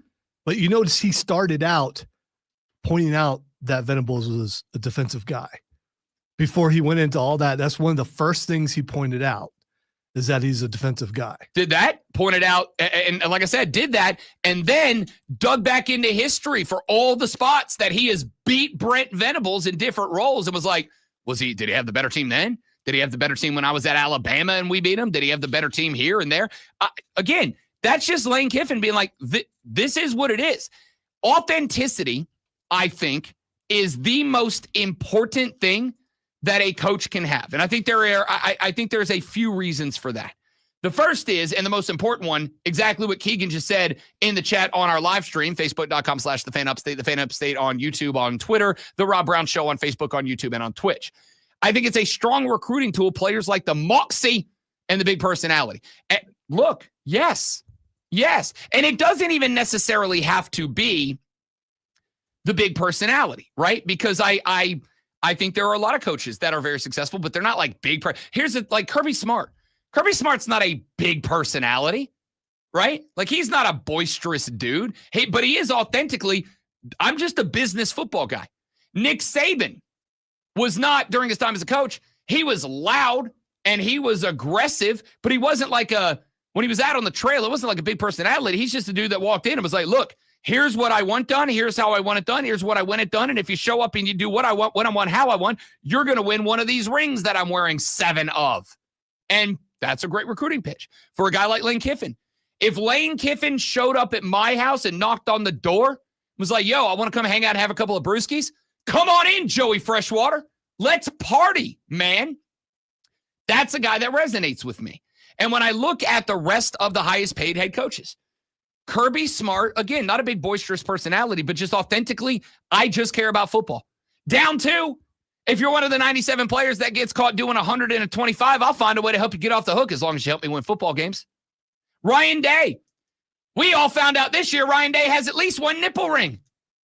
I promise you, there is not a person in America that has a nipple ring that is an inauthentic character. I'm not defending.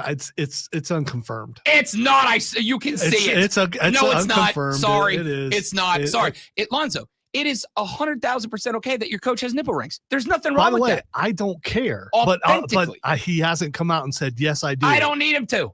We saw it. He got sweaty. We saw it, man. It's kind of like the situation. No, I'm not even going to go down that path. We saw it. All right. So all of that being said, there's not a person in America that has a nipple ring that's not authentically themselves. I want you to think about everyone that you know that is confirmed nipple ring guy or gal. That person's authentic. As far as I know, I don't know anyone. As far as you know, I bet Odie has one, and he just doesn't want to let it rip. Wow, why'd you? Yeah, you probably. I'm gonna check in with him. I bet he does. You should have texted him. And do you know anybody less authentic or more authentic than Odie? Should I text him and ask him? I kind of want you to now. But hey, maybe Cole has one. Maybe Cole does. No, I don't know if Cole does. That might be a little out the wheelhouse, but maybe he does. I can't confirm he does. Diesel, maybe. I can see Diesel with a bar. All right. Okay. But the point is that what they're calling a bar? I mean, there's bars, there's hoops, there's all styles. Just like an ear piercing, you can get all sorts of shapes. A lot about this. I mean, listen, I may or may not have one point in my distant past dated a young lady who had nipple rings. And I'm just going to say. Does she wear like chaps and stuff too? No. She was. If you would have met this girl. You accessorize. I mean, what kind of clothing? If you would have met this girl in the day-to-day, she was very sweet, but she was authentically a character all the time. And that's it. Kurt Signetti. Is there a college football coach in America right now that is more authentically him than Kurt? I win. Google me Signetti. There's not. Lincoln Riley is maybe the first guy I could debate here, but think about not USC Lincoln Riley. Think about Oklahoma Lincoln Riley when he was winning and everybody knew he was on his way to becoming one of the highest paid head coaches in college football, whether he stayed at Oklahoma or left. Dude was just kind of like, he's just a guy, just one of the guys. Dabo Swinney. Some people like him for it. Some people don't. But at the end of the day, Dabo Swinney is maybe the most authentically himself person in college football. Steve Sarkisian, I put in that boat. Dan Lanning at Oregon. You watch any Dan Lanning post-game pressers? That guy's fun. He's not like super funny, but like he's just got these moments where you're like, I like this guy a lot. Kalen DeBoer at Alabama. Kalen DeBoer showed up, and despite every Alabama fan saying, we want you to be Nick Saban again, Kalen DeBoer's like, that's not me, and I'm not going to be that guy. What's Alabama doing right now? They've lost one game in week 1. They've kicked everybody's ass since then, and they're on the way. Authentic.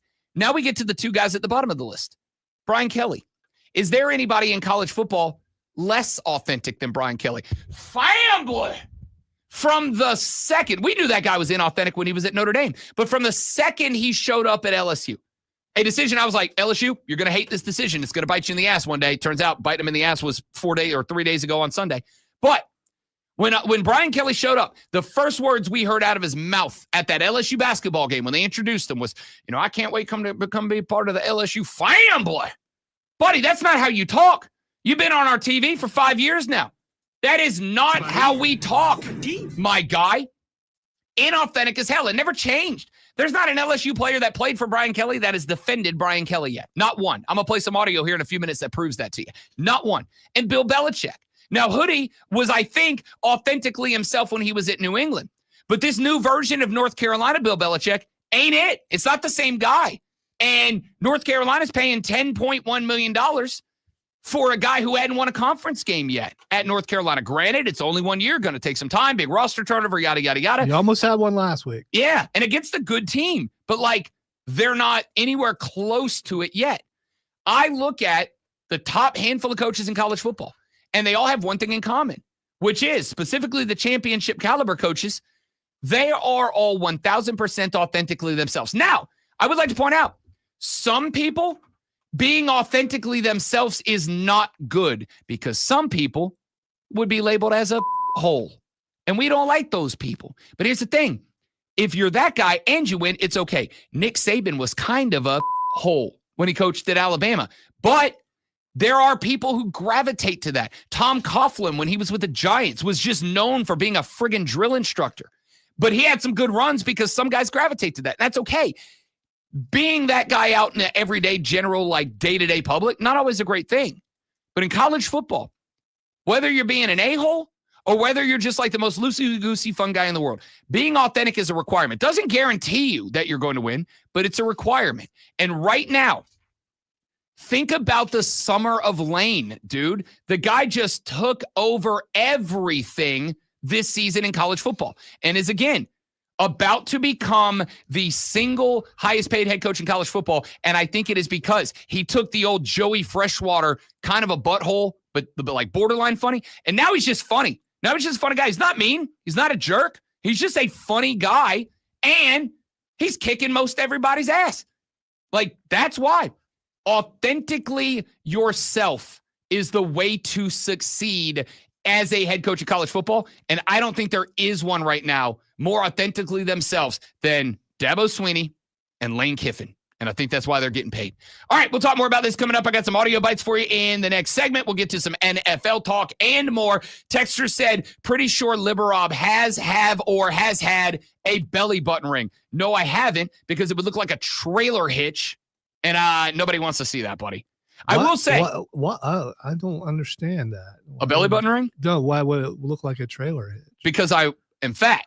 Is the predominant, not as fat. Anyone looking fat at you wearing that killer T-shirt would not think that you're fat. Shirt, right? I will tell you this, Lonzo, and I'm not promising that this won't happen by the end of the year. I've come dangerously close now twice to getting the ears punched a couple of times. Like I'm tiptoeing up to the line of being as long as pierced you don't ear get bro. Gauges. I don't get. Nah, that's not my style. Once you do that, there's no going back. I am debating between, do I go with like a classic diamond stud, or do I go like a little black hoop, like a pirate style kind of deal? Yeah, I think you do that. Go with the 80s. Let something hang down. I might rock the David Bowie lightning bolt on one ear. That might be the play. I don't know. My identity crisis rolls on, people, is what I'm pointing out here. You should be authentically you. You should too, while you do the sports flash. Yeah, this is me trying not to cough. Toronto has tied up the World Series at 2 games apiece with a 6-2 win over Los Angeles in Game 4. Shane Bieber went 5.1 innings with 4 hits and 1 run allowed, outdueling Shohei Ohtani 6 innings with 6 hits and 4 runs surrendered. Toronto's offense racked up 11 hits, including Vladimir Guerrero's 7th postseason home run. Charlotte FC dropped the opener of their best-of-3 series against New York City's FC, falling 1-0 at home. Alonso Martinez netted the match's lone goal in the 34th minute. The second game is Saturday and at 3:30 in New York. Charlotte Hornets are now 22-2 after a 144-117 blowout loss to the Miami Heat. All 5 starters scored in double digits for the Hornets. Charlotte was missing Brandon Miller, whose shoulder injury will be evaluated today. Hour number 3, the Rob Brown Show coming up.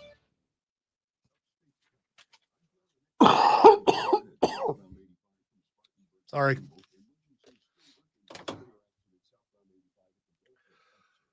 Ooh.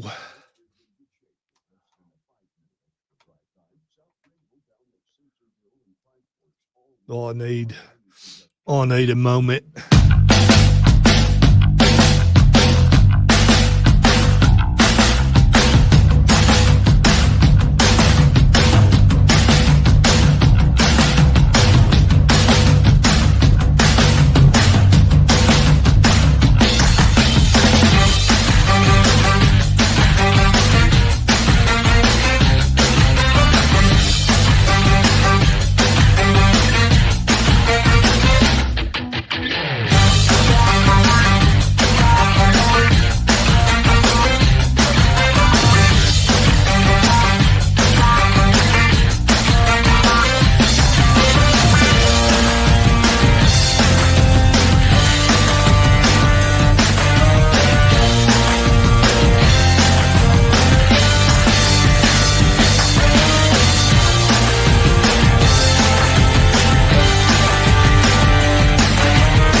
because that burns really bad. Spike would like to know if you're okay, Lonzo. I can answer, no, he's not. I like to quote one of my favorite songs, I'm not all right, I'm broken inside. If you know, you know.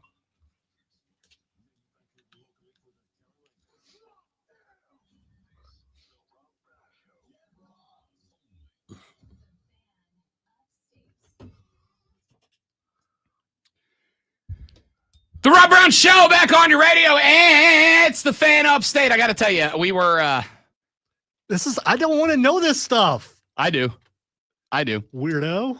I am regularly described by my dear, loving, and perfect in every way wife as, quote, oversharing sometimes on the radio.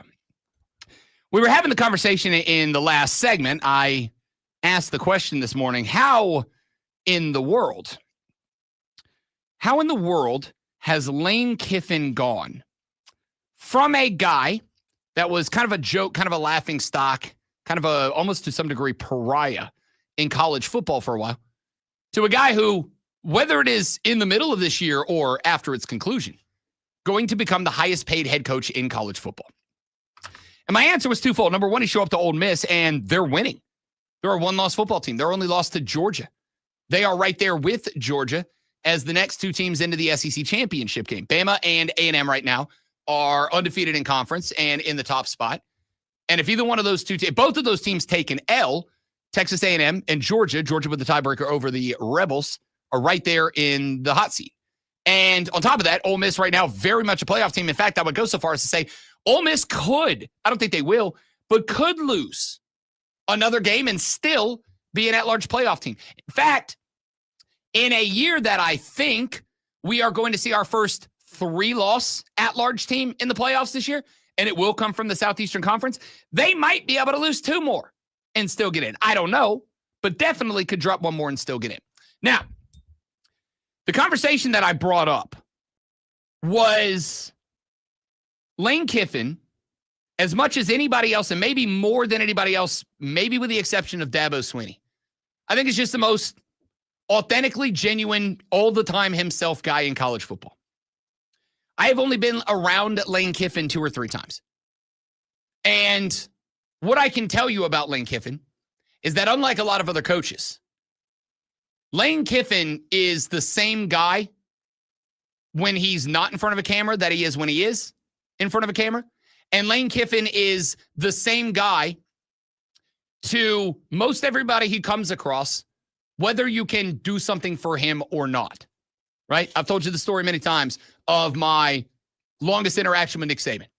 Nick Saban was, and I'm not hating on Nick Saban for this. I get it. That was a big-time job at the University of Alabama.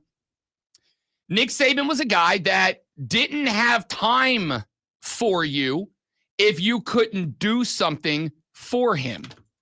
Lane Kiffin was a guy that, Nick Saban was a guy that if you couldn't do anything for him, he didn't have the time of day for you. But the moment that he found out that you could do something for him, then all of a sudden he had time to shake your hand and share a word with you or whatever. That's all well and good. That's not Lane Kiffin. I can tell you, Lane Kiffin is a cat that whether you can or can't do something for him, you're going to get treated the same way by Lane Kiffin, authentically himself. And then I started talking about the other coaches that are all at the top of the coaching pyramid right now. And I think that by and large, all of those guys are authentically themselves. And we got to Ryan Day. And while I said it as a bit of a joke, but not entirely, I brought up the fact that as of this year, we are all now 99% sure that Ryan Day has at least 1 nipple ring.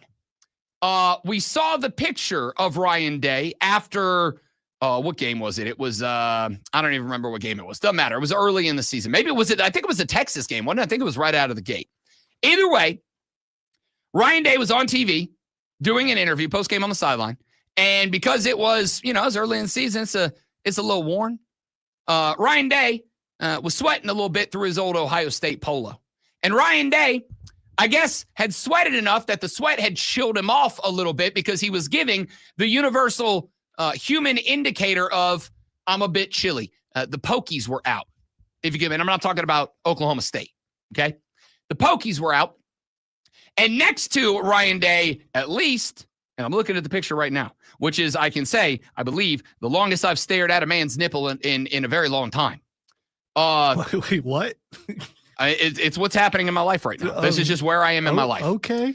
Ryan Day's left nipple was very clearly indicating his internal body temperature. And then there's two more little protrusions through his polo shirt to the left and right in the exact space that they would be if Ryan Day not only had a nipple ring, but it was a bar nipple ring, which is just one that goes straight through, and it's got a little screw-on ball on both sides of it to hold it in place. Ryan Day, I am 99.9% sure, has a nipple piercing. I have no problem with or judgment of that. Cool. If that's your thing, do your thing. And I made the point, half is a joke, but also half I'm 1,000% correct. I made the joke that you don't know anyone with a nipple ring who is not a genuinely authentic person, because you've got to be real confident in yourself and who you are to have a nipple ring. You just do. You got to be confident to rock a nipple ring. Male, female, doesn't matter. You got to be confident in yourself. And I said it as a joke, but I also pointed out, like, I think Ryan Day is genuinely, authentically himself. Is Ryan Day the most compelling guy in the world? No. Is Ryan Day a guy that, when I look at the roster of coaches across college football, is Ryan Day a guy that jumps off the page as, I really want to go hang out and have a beer and talk ball with a guy? Not really. I mean, I would because it'd be interesting, but like, he's not a guy that I look at and I'm like, that dude seems awesome. I do feel that way about Lane Kiffin. Joey Freshwater's a guy I want to go catch a brewski with. Dan Lanning's a guy I want to go catch a brewski with. They seem like awesome dudes. So now, because of that, I have gotten 3 texts and 2 comments in the chat with people deciding to share the various body piercings that they have received over the years. Steven said, I have 3 earrings in my left ear and 2 in my right ear, and I've also had my tongue pierced. I was a young man at one time too. William, and I'm going to assume this is okay to share because you put it on the internet. William said, my wife and I have both nips pierced. That's what happens while drinking one night in Vegas for our 10th anniversary 5 years ago. Hey, listen, here's the thing, William. I would even go so far as to say, you know what that tells me? Not only are you a genuinely authentic person, it also going to tell me you are super confident, comfortable with, happy with your life and your wife in that moment. If you, in a moment of, inspired by Jägermeister or not, if you were in a moment having a conversation with your wife and one of you said, you know what would be fun, hun? You know what would be a great way to mark our 10th anniversary? Let's head on down in a city we're not from to a tattoo and piercing studio we've never been in before, and let's get the nips pierced as a bonding moment. That's not something you do if you are not wildly comfortable with both yourself and your wife and your relationship. I respect the hell up out of that. All right, since we went a weird way, I got another question. Can you have your nipples pierced and not have a tattoo somewhere? I can't, I don't know. Yes, but I don't know anybody who does. Now, I don't know that Ryan Day has a tattoo. What I do know is I also didn't know that Ryan Day had a nipple ring until week 1 of this college football season, and he's been in my life for a hot minute now. So, like, it's possible that Ryan Day's got like a Rolling Stones lip tattoo on his ass or something. Like, that's a real possibility. I don't know. Now, what I do know is the majority of people I do know that do have nipple rings also have a lot of tattoos. Not like a tat, like they're tatted, like it's a part of their life. It's a progression. It like finishes the package probably. Yeah, I think it does. Okay. And I would go so far as to say, even tattoos, I think there's 3 stages of tattoo. There's tattoo numero uno, which is the one that you get, but you get it somewhere that it's easily and always covered up. And that's just for you. And those are the people that, and I don't judge this, I'm good with that. But those are the people who are like, I don't want other people to know that I have a tattoo. And then there's tattoo step number 2, which is where I'm at in my life, which is, yeah, I got one on my back so that I can keep it covered up. But then I decided one day, a tramp stamp. You know what, screw it. It is not a tramp stamp. It's on my shoulder. Shut up. It is not a tramp stamp. But again, no judgment if you have a tramp stamp. All right. Tattoo number 2 is the first there's one. a little bit of judgment if you have. There probably is. Tattoo number 2 is the first tattoo that you get that is not always covered up. I got that one. It's my dad's handwriting on my left arm with the word focus, which is what he used to say to me all the time before he passed away, as a constant and in my face reminder to get my bleep together when my bleep is not together, which is with some regularity. I look at that and it's my nice little kick-ass reminder from my father of, hey, stop sucking. Like, do better. So that's number 2. And then once you have that and you realize that, you know what, like the overwhelming majority of people, as much as your parents may have told you, like, oh, nobody's going to take, nobody cares. Like, nobody cares anymore. We're past that point. That's when you start going, as I am ready to, you start adding more and more places. And I think if you are that guy, like, you're confident in yourself because you recognize that while most people won't, there will be people who are going to judge you and react differently to you. And you've got to be in a place where you go, I don't care. All right. I don't care. I don't care. Once I see a face tattoo, I'm a little scared. I mean, that's a different. Yeah. That's too much for even most people, Yeah, you know? yeah, or like a big tattoo of like a random wrestling logo on your neck or something. Wow. But then again, once you get to the point that you got that much money in the bank, it don't matter anymore. Mysterio went for a full-on front neck tattoo, and it actually looks cool. So, by the way, Joey just texted, said, Lonzo, absolutely. I have had 27 piercings, including both nipples, and I don't have a single tattoo. That's from Joey. Okay.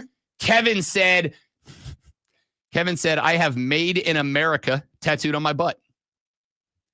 I got to tell you, that's an all-timer. I got to tell you, that's a how'd you spell that's made? an all-timer. I'm just curious. I'm assuming MADE. Okay, yeah. As is the old. There was a movie made in America, yeah. so I didn't know. Maybe it was a fan of the movie or something. So now we have had at least, because I've gotten 4 other texts with a variety of piercing locations, including one so far who did the old Prince Albert, which I got to tell you, I'm a bit of an adrenaline junkie. Mean like the wrestler? Mm-mm. Okay. Mm-mm. The Prince Albert is a very specific piercing.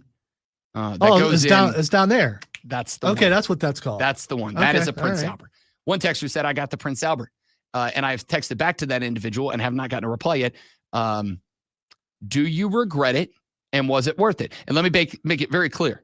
I am considering, this is where the oversharing thing came from. Rob Brown has gotten dangerously close on at least 2 occasions to getting the ears pierced. Never had it before. Thought about it like, all right, I'm having my identity crisis at 40. Like maybe I'll get it done. I was going to do it when I was in when the band was going for like a decade, but I was told no. Yeah, and that's my wife will let me do whatever to my hair, all this kind of stuff, but she said no ear piercing. I'm like, okay. Yeah, and I think like that's for me, the expression of identity when I was in my 20s was in the band. Like that's my identity, and I'm cool enough as is. Everybody else, every other dude in the band had an ear pierced. It's like, now, why not? I have gone through my fingernail painting phase. I rocked the Caleb Williams for a while there, just always black because it looked cool when you're playing guitar. I think you should start doing that again. I've come close to that a few times. I don't care, and that's kind of part of it. Is like I have hit a point in my life where I just do GAF about what anybody thinks. So like, okay, cool. If you think I can't do my job because I painted my fingernails, like get over it. So can Caleb Williams, whatever. That is kind of part of that. And I think that if you've listened to the show for any length of time, and I think the folks in the chat who know me personally will tell you, Rob Brown's authentically Rob Brown. And sometimes I'm loud and obnoxious and a fun-loving guy, and sometimes I'm just like I get kicked in the nads by life and I'm a different guy, but like it's always going to be authentic. I think you have to be that to get the most that you can get out of your life. There are some people that get ahead by being fraudulent and fake, but those people are eventually exposed and it ends up going poorly for most of them. And sometimes they move to Detroit. Sometimes it ends up going very poorly for them. Because nothing good happens in Michigan. That's all I mean. Obviously. So with all of that being said, I think that to circle back around, number one, the reason Lane Kiffin, aside from he's winning and is probably going to the college football playoff this year, and I honestly think behind Trinidad Chambliss is good enough to win a game, maybe 2. I think that Lane Kiffin, aside from just winning a bunch, being authentically yourself is most important. And I'll give you one more reason, just to and then we'll stop and we'll get away from this. There is one more thing about this that I think is important. I have given you guys many, many times over my 4 pillars of successful college coaching. I think you have to do 4 things. Player acquisition, recruiting and using the portal. Player retention, keeping guys that are in your program. Player development, once you get the guys and you keep them in your program, developing them to be the best football players they can be. And then number 4, game day execution. You've got to be able to get the guys, keep the guys, develop the guys, then take them out on the field on a Saturday and get the most out of them and be able to adjust in game. But I've said all of that those 4 pillars are built on a foundation, and that foundation is culture. And that culture can be anything. It can be a Dabo culture that is very obviously, openly faith-driven. It can be a Kurt Signetti culture where it is very brash and it is very cocky and it is fun. It can be a Ed Ogeron culture. Go Tigers. Like that. The culture can be anything. But I do believe this to be true. In order to establish a culture, you must be a leader. And in order to be a leader, you must be authentically yourself. Do any of you know of a leader who is fake? Not mean, because that might just be who that person is. Or not over the top nice and bubbly, because that might be that person is. I'm talking about clearly, evidently, fraudulent and fake in terms of character and personality. Because I'll tell you, there will always be 1 or 2, but those people don't usually stay forever in that job. Why? Because once people see you as fraudulent and fake, they don't line up behind you anymore. And if you're in a position of leadership and people don't line up behind you, then you're not a leader. You're not a leader if you're by yourself. You're not a leader unless people follow. If you're by yourself, nobody's following. You're not a leader. You're just a rogue. You're a lone wolf. And okay, but that's not going to win you many football games. So I think in order to establish that culture, you've got to be a leader. Do you know why Brian Kelly didn't work out at LSU? It's not because he's not a good football coach. I think he can X and O with anybody. Brian Kelly didn't work out at LSU because he was an inauthentic, fake, fraudulent person. That's just what he was. From the day he showed up at that basketball game and screamed, "Family," into a mic, it was evident that he was going to try to play the role of chameleon, the guy that could just fit in with whoever he was around at any given moment. And I think he lost the program because of that. And the culture cracked and faded away. And then LSU eroded around him, and it cost him his job. Lane Kiffin has a culture built around him in Ole Miss. And Lane Kiffin, because he is so authentically himself, wherever he goes next, LSU, Florida, Penn State, or he stays at Ole Miss, that culture is going to be there and replicated. And once you have a culture built, now you can start putting the pillars up. Once the culture's built, now you can work on acquisition, retention, development, execution. And when you get that going, now you're a good coach. And I think that's where Lane Kiffin is right now. You're laughing a bunch, and I assume it has to do with our friend. Yes, you were right. He's nipped up? Apparently not only there, but a bunch of other places. And he's willing to talk about it on the air. Told you. I told you. Yeah, I don't want to know anymore, okay? Told you. Listen, I love Odie. I love Odie. When I come in, and not as often as I used to or want to, but when I come in on the Saturday Night Pulse, you better believe Lonzo sometimes has to run interference between me and Odie because I love the dude, and he's hilarious.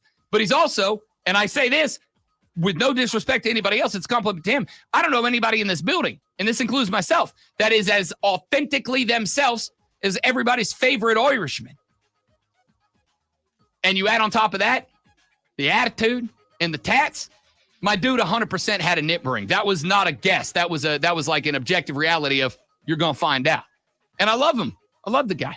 All right. I think you need that to be in the Irish Navy, but what do I know? I'm also going to suspect that I learned 2 things in this segment. Number 1, I am willing to bet that this is the most times that the word nipple has ever been said in one segment of Sports Talk Radio. And number 2, I am going to guess that as of right now, I am the only radio show that can claim I know roughly what percentage of our listening audience has nipple rings now because they're willing to volunteer. If you have nipple rings, you're not unwilling to talk about it. You know what I mean? Yeah. I don't think if you get one, you're the type of person that's going to be like, yeah, I got one. Deal with it. All right. No more nipple rings. Or maybe more nipple rings. Who knows? It's the Rob Brown Show. It's the Fan Upstate.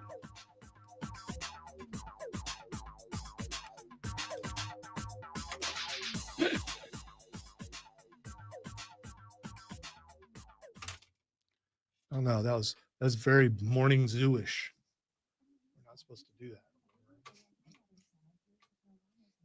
But nowhere near what you'll hear on the Rise Guys morning show. So there's that. And now I don't want to know about the multiple piercings. And now he's going to tell me every single one of them. Listen, and there'll be a story behind every one of them. And while I am interested in the story, I still don't want to hear it. There was story of is Odie nipped out. And that wasn't really like that was I felt I'd have put a bet down that he did. And then there's curiosity level 2 of like, okay, you've got a bunch more. I'm curious. But then there's level 3. And that is one particular one did you get this one? Yeah, well, Like that's the one. Yeah. I shouldn't be curious. That's at the all one. about. No, that's the one I don't want to know about. That's the only one I want to know about. And, I will ask him that. And Jacob, it's unsettling that you remember that. But here's the thing: if I had those, then I wouldn't care. I'd be wearing that kind of shirt all the time. Oh man. I also don't like needles, so I'm never going to do any of that. See that's I don't either. But I feel like it's especially the ear. You don't have to look at it, All right, be right back.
I'm bringing us back It's all your fault. primarily because of this comment from everybody's favorite Irishman. Oh, okay. You icon, Odie. You legend. I work for the biggest phony who's also a complete kiss arse. Nice. To every higher up, he keeps moving up the chain. People like that will join it. They will. But Nettie Mac, I also, in my experience, I can't say I believe this is always true. I think some people do get ahead doing that. At some point, the Peter principle kicks in. And at some point, those people get themselves into a job where kiss arsing is not enough. Like, you have to do a job. And eventually, butt kissing your way up the chain will eventually get you kicked in said butt. That's just a reality. Oh, you don't have to leave, Spike. I don't know why you're leaving. Take me with you. This is like I'm being quiet during the segment. It's kind of my fault too, but Mike Shula has a tramp stamp. That would be my college game day sign, except they won't be back here anytime soon. Yeah, Woof. but it's a tramp stamp of what though? Woof. Georgia? I mean, what's the tramp stamp of? Nick Saban's signature. That could be. That could absolutely be.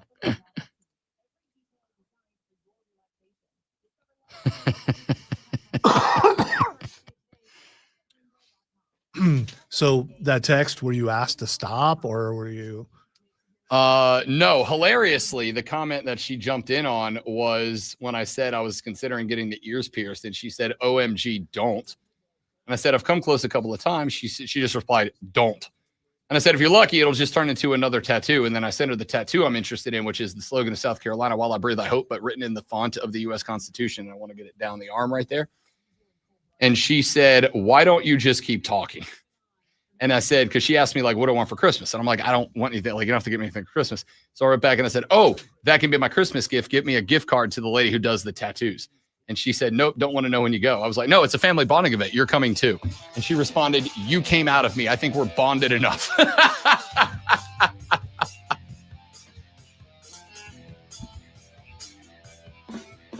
The Rob Brown Show is on your radio. It's the fan upstate. Rob Brown, the great one, Lonzo, and you. I'll leave it alone, but Spike said, Mike Shula has a tramp stamp. That would be my college game day sign, except they won't be back here anytime soon.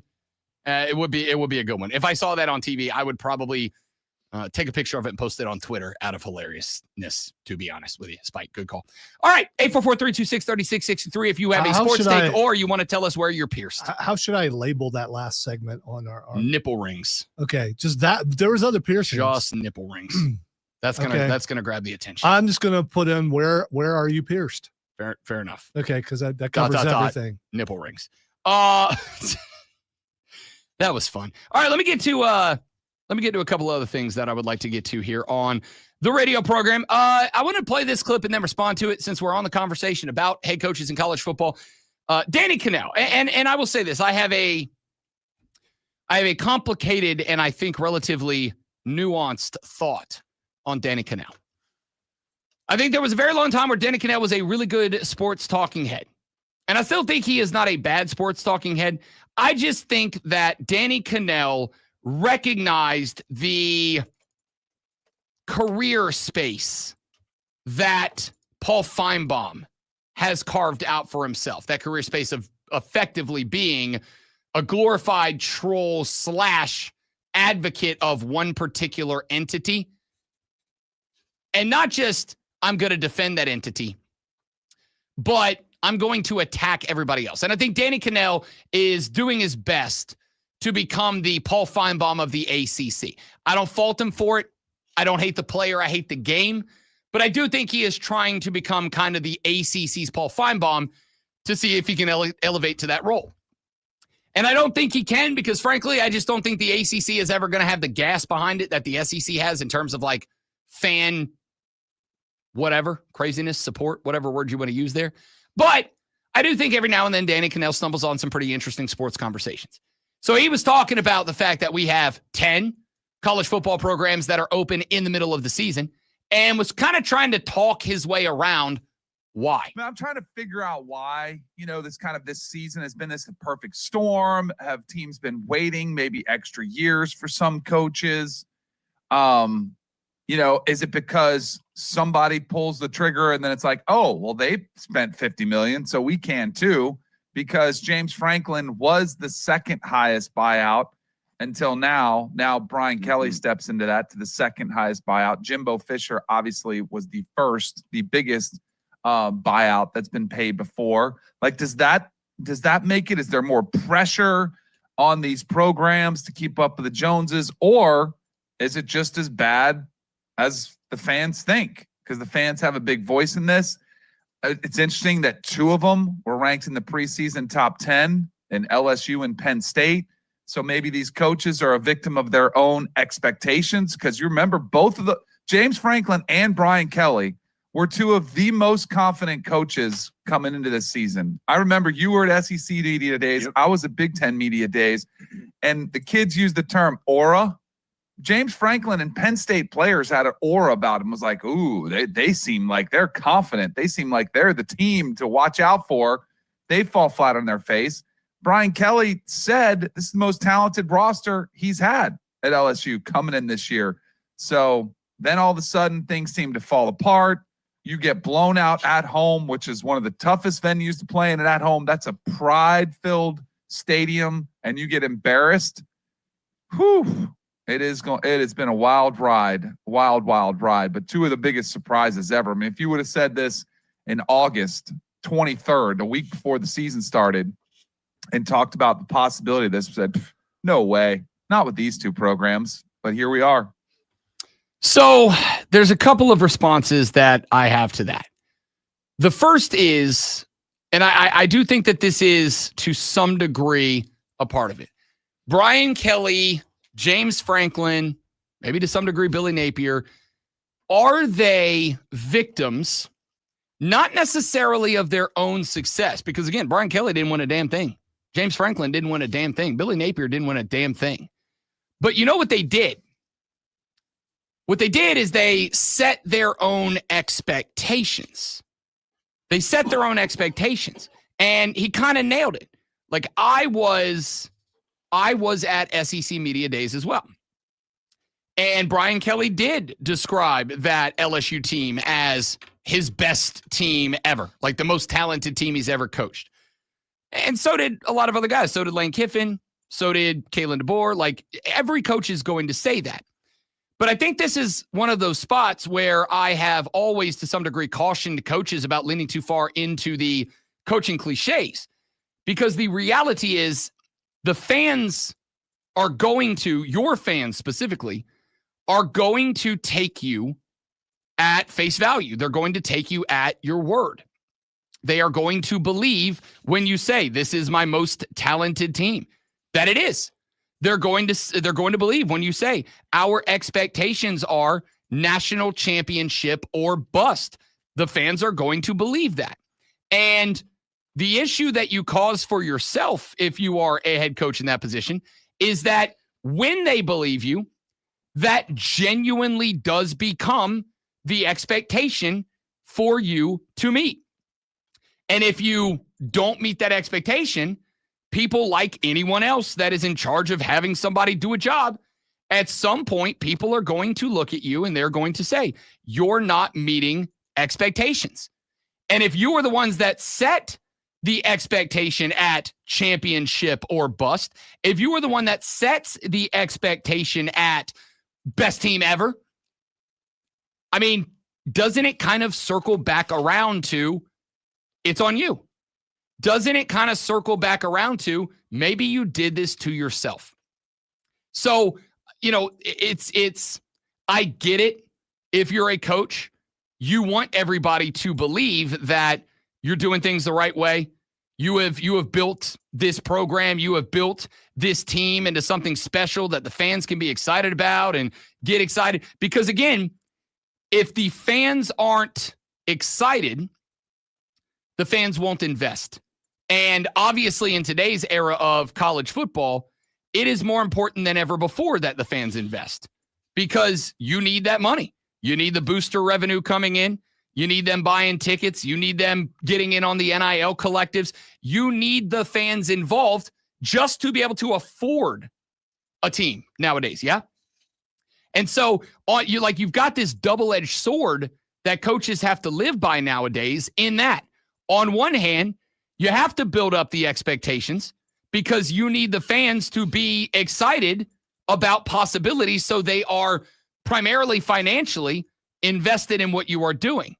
But there is the other side of that coin, which is James Franklin was absolutely building up his team into a team that was viewed as I fell for it. Like that's the biggest takeaway from the preseason for me was that I fell for the annual, this is finally it for James Franklin hype. And that wasn't the case. When you build up the expectations, which again, you have to in 2025, when you build up the expectations so that fans get invested, so that fans are excited and they want to give money to you and your program and your players. The other side of that coin, the other shoe that will eventually drop is that the fans believe that those expectations are real. The fans believe that those expectations are legitimate, that you are capable of those things. And if they believe that and you don't meet those expectations, the fans' voice ultimately are the ones who are specifically the big-time boosters, but everybody at large is kind of on the same page most of the time. The fans' voices are the ones that grow loudly enough that your AD may look and say, all right, I got to make a change. Like, we have to make a change here. I think that's a good kind of thought experiment from Danny Cannell. Did these guys, specifically the ones in charge of programs that felt like this is a turning point for them, did those fans feel misled into having unjustifiably high expectations that those coaches then failed to meet? And I think it's a fair question to ask. All right, let's take a break. We'll come back. We'll get some NFL talking next. A very interesting survey done of NFL fans just came across the wire. I'd like to talk about that next on the Rob Brown Show in the Fan Upstate. Sorry about that. Brought that fade in too heavy because I coughed while I was doing it. Motor control is not a thing you can do while coughing. Got a chance this weekend to see Sax Squatch, who, if you are unfamiliar with Sax Squatch, is on social media, and you should absolutely go find him.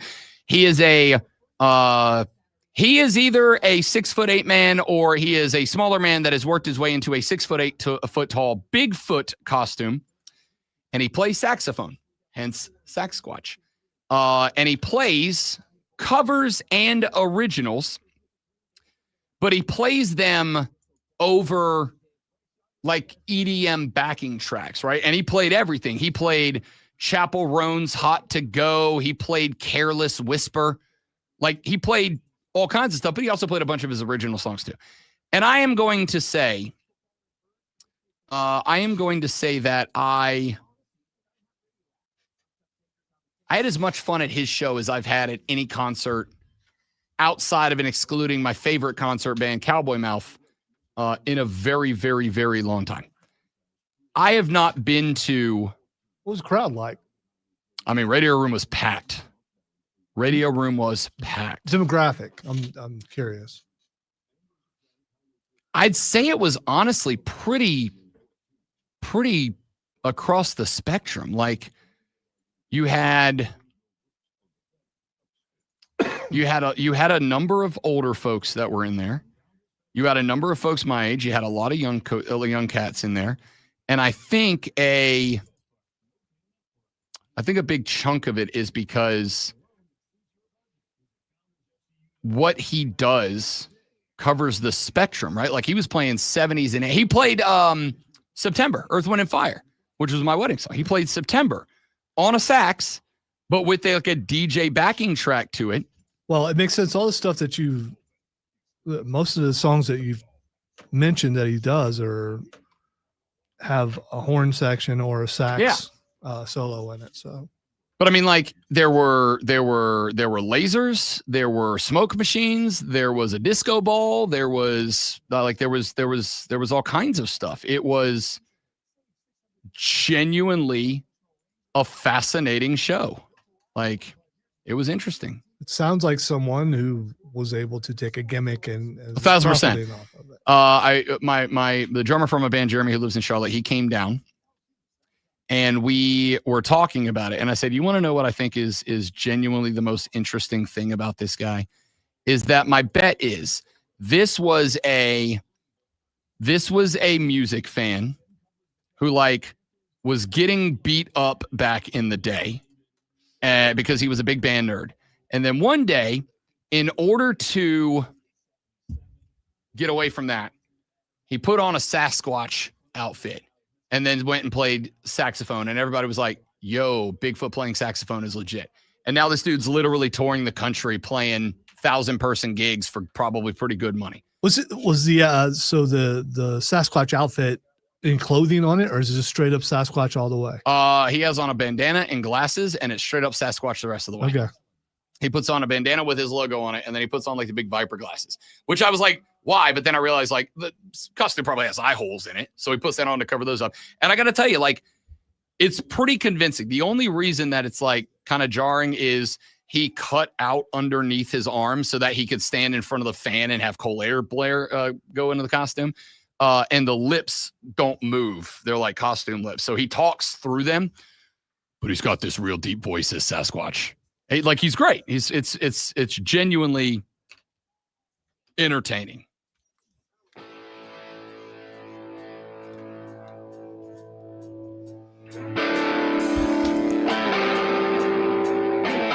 We were talking about the comments of Danny Cannell. Danny Cannell asked what I thought was a very interesting question. Do coaches, and you can look at this year where we have more in-season firings at the FBS level than we've ever had before. Is there some level of coaches falling victim to their own hype machine, right? Because you want a coach who comes out every year and says, oh yeah, we're going to be great. We're going to be good. We're going to, this is the best team I've ever had. We got a Heisman caliber quarterback and we got this and we got that. We got this and we got that. And I think you obviously want a coach who truly believes that.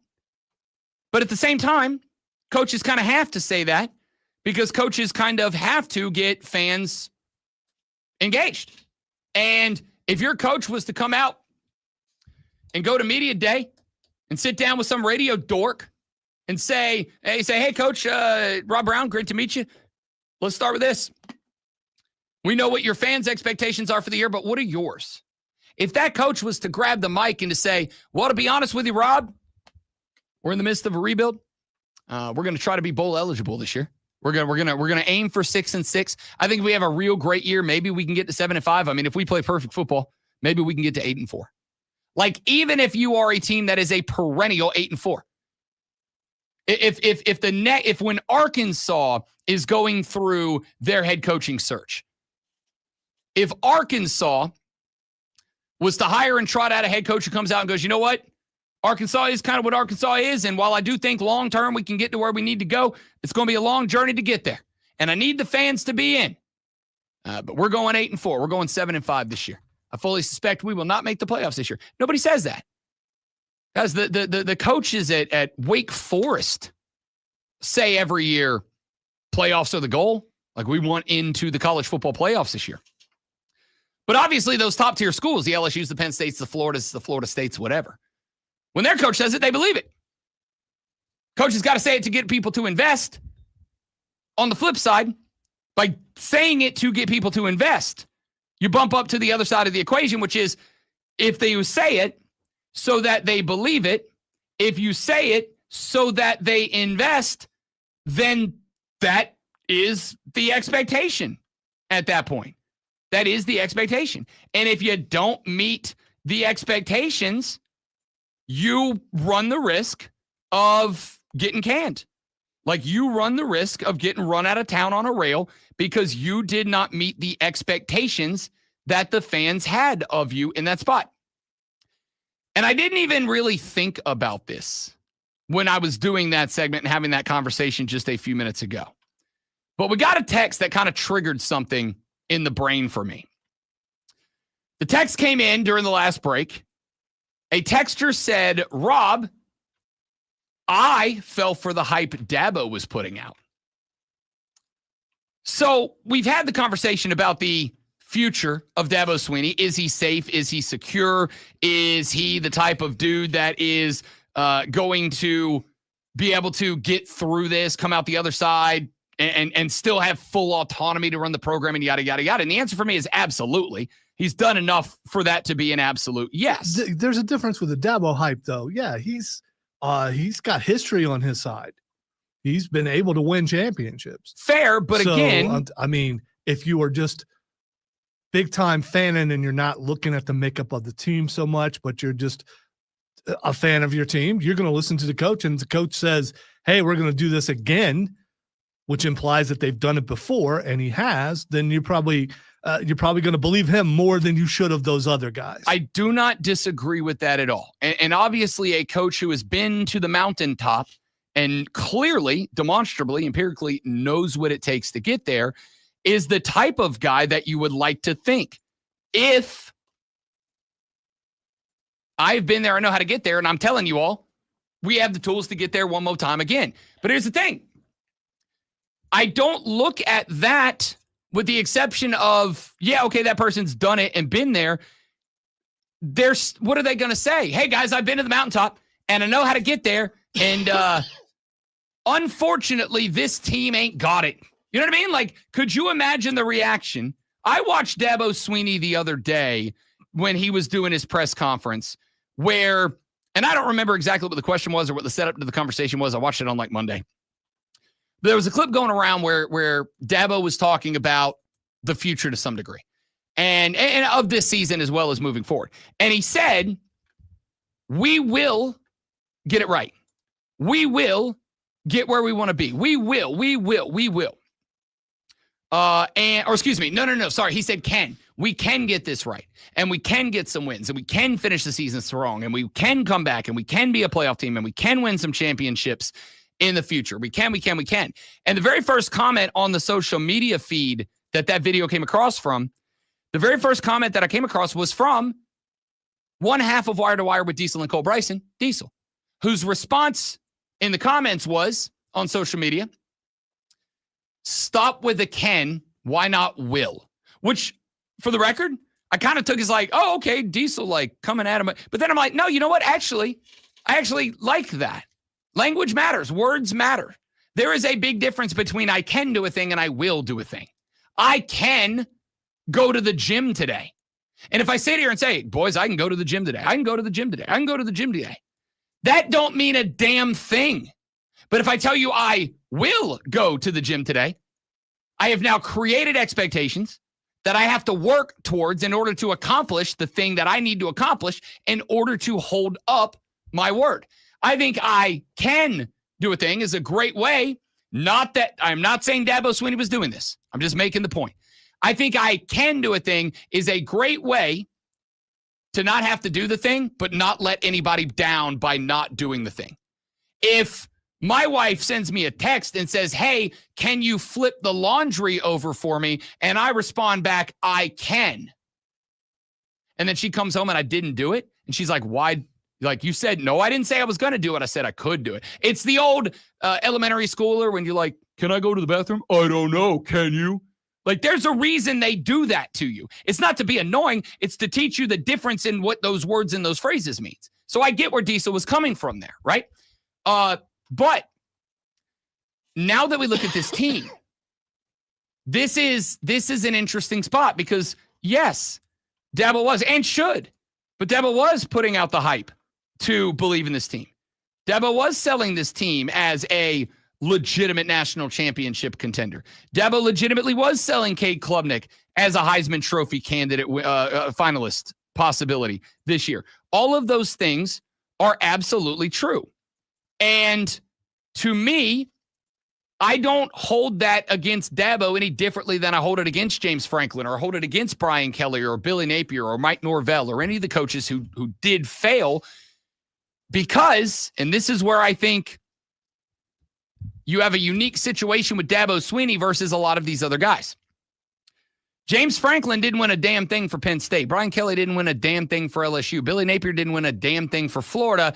And Mike Norvell won an ACC title in 2023, did not get invited to the playoffs.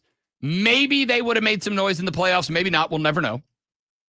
But ultimately, Mike Norvell won 1 year, but the weight of a 2-10 season and the weight of a possible 4-8, maybe 3-9 season this year for Florida State drastically outweighs, yeah, you won the ACC in a year where Clemson was down, right? Like it doesn't weigh the same. So you're in a unique position if you are Dabo in that he has won stuff for your school. Not just has won stuff for your school. He's taken you to the mountaintop a couple of times, and he's gotten you real close a couple of other times. So, yeah, when he says, we've got the possibility, we've got the talent, whatever, you've got the hype. But there is a clear line that has to be drawn for football teams, in my opinion. It is the difference between a program that has been there and hasn't, but it is also the difference between your past and your present. Like, what you've done in your past makes you who you are in your present, but what you do in your present is what matters. And I think that's true for everyone and everything. You could do a million great things in your life that lead you up to being the person that you are in this moment. But if you do something horrendous in this moment, you're the guy who did the horrendous thing. You can win a whole bunch of national championships. I'll take you back to another example because I was there when the drama was going down. Bobby Bowden at Florida State. And again, he was a little older when it started to kind of catch up with him. But when Bobby Bowden was at Florida State, Bobby Bowden was Dabo Swinney. That team was nothing before Robert Kleckler Bowden got there. That team was nothing. And then Bobby got there and he brought that anybody, anywhere, anytime mentality. And yeah. And then they started, all of a sudden, they started playing anybody, and they started playing good teams, Auburn, LSU, Alabama. They started playing all those games on the road. And then all of a sudden, Florida State started racking up some wins. And then all of a sudden, Florida State got themselves a national championship in 1993. And then all of a sudden, the national championship, the path to the title for a decade, it went through the state of Florida. If you wanted to win a natty, you had to beat Florida State, Florida, or Miami for a good span of time there, maybe longer than a decade at one point. And I firmly believe that was because of Bobby Bowden. He got Florida State off the ground. Miami and Florida were able to ride that tide up with him. Bobby Bowden won 12 ACC title games, 2 more ACC Atlantic Division championships, 2 national championships. Like, he made Florida State a blue blood. But then towards the end of the career, it wasn't really going great for him anymore. They got down to 2006. Florida State finished 7-6. It was the worst record since Bobby Bowden's debut year for the Noles. The Noles suffered their first losing record in ACC play in 2006. I was a baby radio boy at that point. And I was watching this whole thing play out because Bobby Bowden was starting every year by going, yeah, I mean, maybe dadgummit, maybe we're not where we wanted to be. I don't have a good Bobby Bowden. I wish I did. No, that was George Bush. I wish I had a good Bobby. I need to get a Bobby Bowden. Anyway, Bobby Bowden was starting every year, going around the Booster Club meetings. Go, we're going to be amazing. We're back. We got all these great playmakers. We got all these great coaches. We're going to be in it. And this is a team that after the 99 title game, it just kind of was a progressive downhill march for Bobby Bowden until it eventually got to the point that Florida State fans had to do the unthinkable, name an heir to the throne. And while this was never made public, I can pretty much tell you, basically tell Bobby, like, this is it, man. This is your last ride. Go out there, have a good time. And at the end of this year, you can either walk away or we can let you go. We don't want to. We'd rather, you call it a career. We'll make you an ambassador. We'll name the field after you. We'll put a statue of you up outside the stadium, all of which they did. But they told him, like, this is it. We're not doing this anymore. It's kind of a similar situation with Dabo. The hype's there, but unfortunately, while we have been talking about this in the context of coaches setting season expectations and then failing to live up to them, and especially if you're a Brian Kelly or a James Franklin or a Billy Napier who do it multiple seasons in a row. Playoffs are the expectation. Well, you didn't make the playoffs. All right, well, next year, playoffs, well, you didn't make the expectations. If you set the season expectations and you fail to meet them 2-3 years in a row, you're gone. But here's the thing. I wonder if the same holds true for overall expectations. Clemson expects to be, and it's fair too, expects to be a national championship contender every year. They expect to be a playoff team every year. And I don't think that's unfair. But let's be real. You only have those expectations because of Dabo Swinney. It's the only reason you have them. And so if we're looking at coaches getting canned right now, and you can take it from Kelly and Franklin and Napier, you can take it on down to Deshaun Foster at UCLA, Brent Pry at Virginia Tech, whoever. At the end of the day, coaches set expectations, and if you don't meet them, that's your problem. But I think it can be on the micro or the macro. It can be season to season to season, you're failing, or it can be just overall program expectations. If you are a national championship expectation having program, as Clemson is, and they are only that because of Dabo, but they're that because of Dabo, and Dabo is now not meeting that. That is where those conversations start to come in. That's why this, to me, is a very interesting conversation. All right, when we come back, We're going to do some pro sports in the final hour of the show. World Series game number 4 goes the way of the Blue Jays, now tied up at a deuce apiece. 1 game left in LA tonight, then 2 back in Toronto if they're both needed. We'll talk about that. MLS, Charlotte FC drops their opening playoff game last night. We'll talk about that. Charlotte Hornets get busted up. We got a lot of pro ball and, of course, all the NFL talk you can handle after Lonzo sets the expectations at greatest sports flash ever with this sports flash. Now to repeat everything Rob just said, but in more detail. Toronto has tied up the World Series at 2 games apiece with a 6-2 win over Los Angeles in Game 4. Shane Bieber went 5.1 innings with 4 hits and 1 run allowed, outdueling Shohei Ohtani 6 innings with 6 hits and 4 runs surrendered. Toronto's offense racked up 11 hits, including Vladimir Guerrero's 7th postseason home run. Charlotte FC dropped the opener of their best of 3 series against New York City FC. So creative, the FC thing. Falling 1-0 at home, Alonso Martinez netted the match's lone goal in the 34th minute. Second game is Saturday at 3:30 in New York. And Charlotte Hornets are now 2-2 after a 144-117 blowout loss to the Miami Heat. All 5 starters scored in double digits for the Hornets. Charlotte was missing Brandon Miller, whose shoulder injury will be evaluated today. Hour number 4 of the Rob Brown Show is coming up next.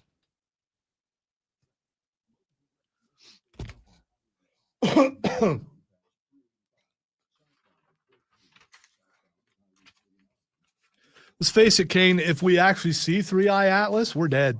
So, I mean, there's that.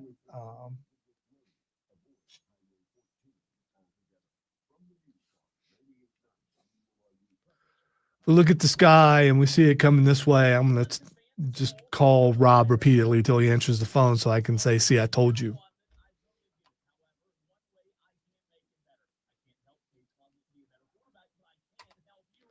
He probably wouldn't answer the phone, though.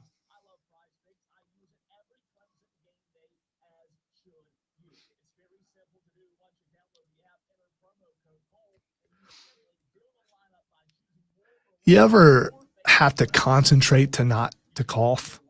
I mean, that's the thing. Can't put any emotion. You can't put any inflection in it. It's just straight, as smooth as you possibly can while kind of holding your breath.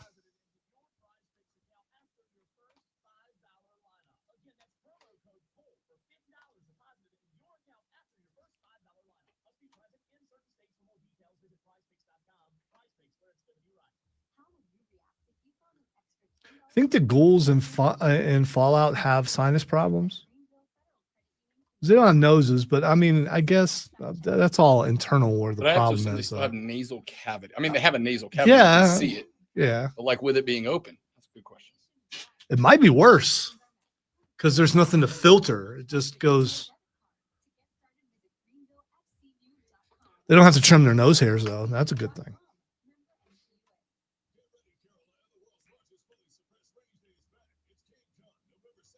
Can't call.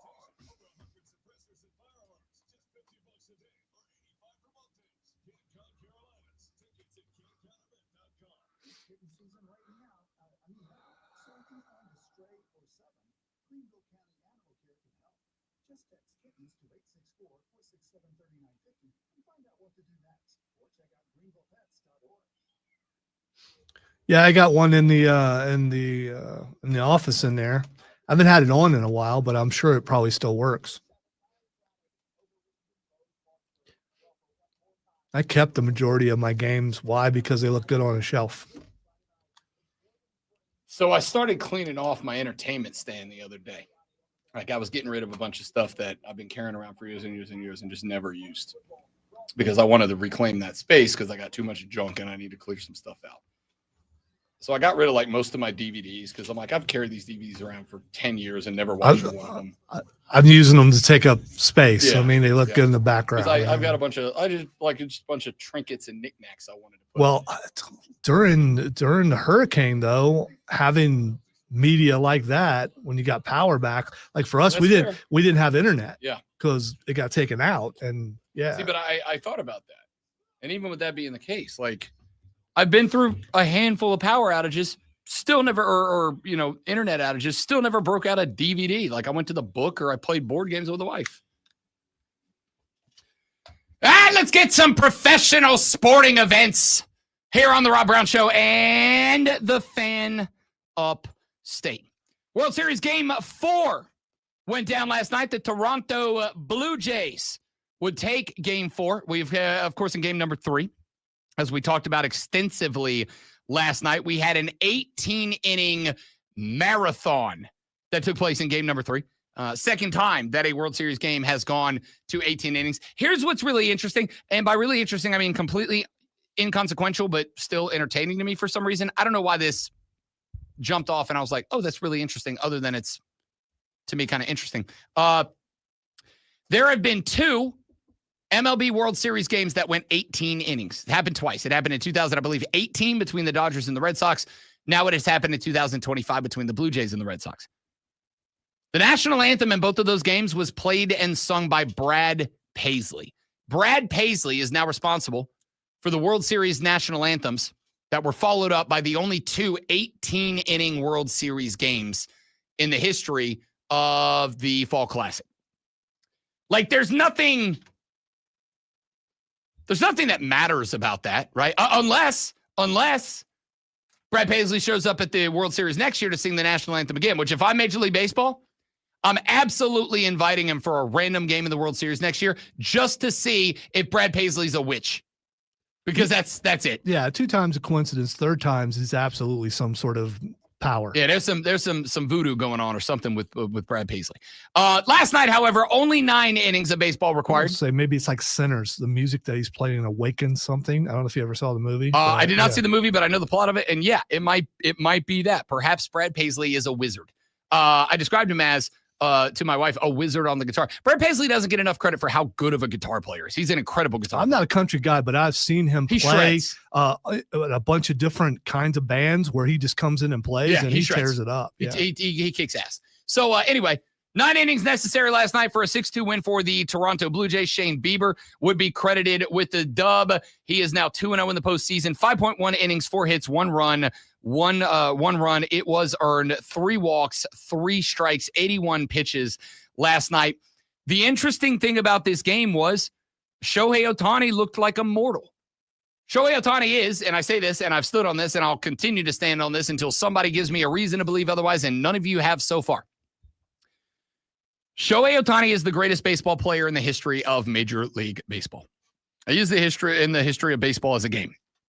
Shohei Ohtani is the best to ever do it. There's no position on the field outside of maybe catcher that he couldn't play, I don't think. He's one of the greatest hitters in Major League Baseball. He's a top 10 pitcher in Major League Baseball, and he does it at a high level consistently. This is one of the reasons that I feel really bad for Angels fans, because this dude was not just on your baseball team for a very long time, but he was on your baseball team with Mike Trout, who is also one of the best players in Major League Baseball if he could stay healthy. You had those 2 guys, you couldn't win a single playoff game. Now Shohei Ohtani is going for back-to-back World Series with the LA Dodgers and is going out there and throwing 10 strikeout, 3 home run games, is going out there and throwing 10K multi-hit games. The dude has more 3+ base hit games in a World Series than anybody else ever. Like, at this point, Shohei Ohtani's biography is going to be called The Only Player to Everything, the Shohei Ohtani story, because he's got like a list of things that he's the only player in baseball history to do. And they're impressive. It's not like those, sometimes the TV studio shows, they'll like go dig way down deep to come up with some very random stat that they're like, this guy is the only guy to hit this many home runs on Tuesdays while wearing blue socks. And it's like, all right, I mean, I get it, but also that kind of seems a little arbitrary if we're taking it honest. Shohei Ohtani's things are like dumb. It's like that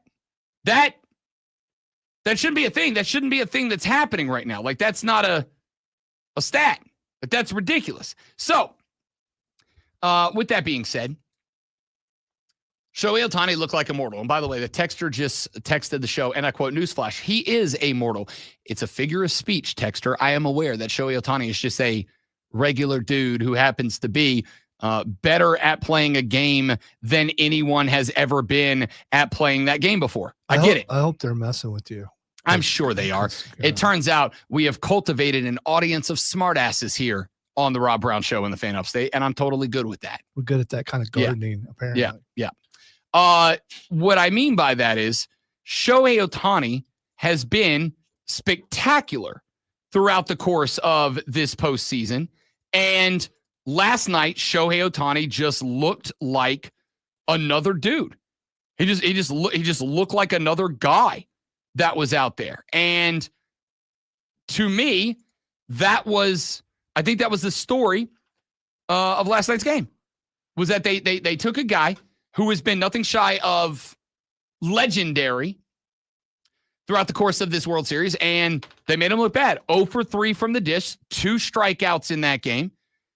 From the plate, 6 innings, 6 hits, 4 runs, all earned. Did strike out 6. 2 of those runs were from Vladdy Daddy Guerrero Jr., taking Shohei a yard for a couple in the third. But there's one more aspect of this game that I appreciated, and it was the fact that after an 18-inning marathon that did not end until 2:50 a.m. the night before, which was 11:50 on the left coast, the boys went back to the crib, got a half night's sleep, got up the next day, came back to the ballpark to run it back for 9 more. Toronto had to do this in a hotel room. Now, I'm a big hotel guy. I like staying in hotels because I like that I can dump the air conditioner onto Arctic blast, make that hotel room 62 degrees and just live under the covers. I love a good hotel, but let's be honest, after 2, 3, 4 nights in a hotel, you're like, all right, that's enough. Kind of want to go home now. These boys from Toronto are in a different country on the other side of the continent. They played 18. They had to go shower in a hotel shower. They had to sleep in a hotel bed. And granted, there are some hotels, and I assume Major League Baseball is putting the boys up in a nice hotel. There are some hotels that have some pretty damn nice mattresses in them. I was going to say, I've been to regular hotels, cheap hotels, and like once or twice 5 stars. I'm guessing they're going to be in a 5-star hotel, probably. I'm assuming so. Those beds there are nicer than the beds in most of the homes of people listening. I totally agree. Yet still, even if that is the case, by the way, you're just going to be more comfortable at the house, or at least I hope you are. So what I appreciated about Toronto is that on top of having to go through that, I'll say, knowing full well that some of you are going to lift an eyebrow at this hardship after an 18-inning game the night before, as hard as it can be to have to be on the road as a Major League Baseball player. I feel so sorry for him. Yeah, I do. It is more along the lines of I was impressed because what I saw in game 3, the 18-inning game, that. So they're staying in a hotel in California. Correct. In Los Angeles. Yeah. I'm sure it was as comfortable as anybody's ever been in a hotel. I mean, but still, you're talking it's about not like they're in Minnesota or something. I don't disagree. It's LA. It's a 5-star. You're probably as nice. The Toronto Blue Jays were more comfortable in their hotel than anyone else was in a hotel that night after 18 innings. I'm not disagreeing. But at the same time, like, you're still in a hotel on the road after playing 18 innings of baseball, not getting back to the hotel till probably like 1:30 in the morning. Showering, sleeping in a different room, in a different bed, to then get up the next day and go play the most important baseball game of your life. Because if you go down again last night and you're in a hole 3-1, now LA can finish you off at their own crib. You have to win one more to at least force it back to Toronto. So what I appreciated was that in a spot that I think a lot of baseball teams would have been at least to some degree mentally impacted. Toronto wasn't. In fact, quite the opposite, in my opinion. My biggest complaint about the Blue Jays in Game 3 was that I thought that they tiptoed past the line of aggression over into the land of stupidity. And I gave some thoughts on that yesterday on the show, that I think the line between aggression and stupidity is often razor thin. And people who can recognize that they have tiptoed up to that line and not cross over it, those are people who are going to run things. People who can't recognize the line between stupidity and aggression, they're going to go screaming past the line from aggression into stupidity, and they're going to get in trouble for it. We've all been young. Some of us are still young, if only mentally, and do that all the time. The point here with that conversation is I thought the Jays walked it back. I thought they were past aggression into stupidity in game 3. They were sending guys around the bases in spots that they had no business sending guys around the bases. They were challenging some of the biggest arms in Major League Baseball in the Dodgers outfield. They were challenging them, and they were getting thrown out at third, getting thrown out at home in this game. I thought they were over-aggressive. In fact, I didn't see a reason that game needed to go to overtime other than Toronto's absolute, and I'm going to use my favorite word to use in sports sometimes, dumbassery as far as running the bases in that spot. Cost them a bunch of runners in scoring position situations with some big heavy hitters coming up. And that includes in extra innings. They could have had a man on third going into the bottom of the 12th with a guarantee that Vladimir Guerrero Jr. was going to get his next AB. But instead, they send a pinch hitting left fielder who had played like 3 innings in the postseason, who was in there because they were running out of bodies. They sent that guy from third to challenge Teoscar Hernandez, one of the most cannon arms in the MLB. And guess what happened? He got thrown out by 5 steps at home plate. So now all of a sudden, you don't have a runner on third, and you're not guaranteed to get Vladimir Guerrero Jr. Up to the dish. That's past aggression into stupidity. I don't mind aggression, but like sometimes, and the unfortunate part for a lot of us is that sometimes you don't recognize that you crossed from aggression into stupidity until the consequences for stupidity show up. For the Blue Jays, the consequences for stupidity showed up like 2 or 3 times and they kept going. That's the issue. Once you get the consequence from stupidity, I would like to think that most of us can go, oh, that is what we call the consequences of my own actions. Perhaps I should change said actions. The Jays didn't. They just kept going for it, and it kept not working, and it kept pushing the game deeper and deeper and deeper, where when you're running out of arms and George Springer's out of that game, you're now at a point where it becomes which team's superstar is going to make a play. And when you have guys that are in the lineup because you pinched hit them in different spots to create certain matchups, when you have Miles Straw out in the field, when you've got Ty France stepping in as a pinch hitter, when you've got these guys coming up, I'm going to go ahead and say that at that point in the game, I'm going to take a lineup that's got Freddie Freeman and Teoscar Hernandez and Mookie Betts in it before I say, yeah, I'll take a lineup that has Miles Straw batting in it, right? Like that was the consequence, was the L. What I liked about Toronto was that last night, they just said, let's go back to normal. Let's throttle it down. Let's walk this back. Let's not be over aggressive. Let's be aggressive, but aggressive like the way that we were aggressive to get by Seattle. Are we going to take some chances? Absolutely. But we're going to take chances where the outcome is either going to be good or neutral, not where it's going to be good or really, really, really bad, because they took a lot of chances where the outcome was either going to be good or really, really, really bad in game 3. In game 4, you didn't see that. It was smart base running. It was playing small ball when you got a guy on. You had a pair of hits out of 3 at-bats from Nathan Lukes in the leadoff spot. So what did they do with Vladdy Daddy? They said, look, man, we just want you to put the ball into play. If they give you one, if they serve you one, cool, go get it. But twice, Luke's got on board, and twice in his 4 at-bats, Vladdy Guerrero Jr. stepped up. One time he sent yard Ohtani. The other time he just got on base and moved a guy into third. And then let's take advantage of having Bo Bichette back in the lineup, playing DH. Remember, he was hurt. Did not play through the ALCS. Just showed up for the World Series here. You don't want to put a lot on that guy. You don't want to ask him to be a megastar. You just want him to go at bat and be consistent. He went up and got a hit when Vladdy was on. Barger, who has been exceptional in this postseason. I don't think anybody thought Addison Barger was going to be the biggest name on the Jays, and I'm not saying he is, but he's in the conversation. 2 for 5 with an RBI last night. Bichette had an RBI. Vladdy had the 2 RBIs. Ty France is a pinch hitter. They put him in at one point with the runner on. Trust the guy to go up there and get an at-bat. What did he do?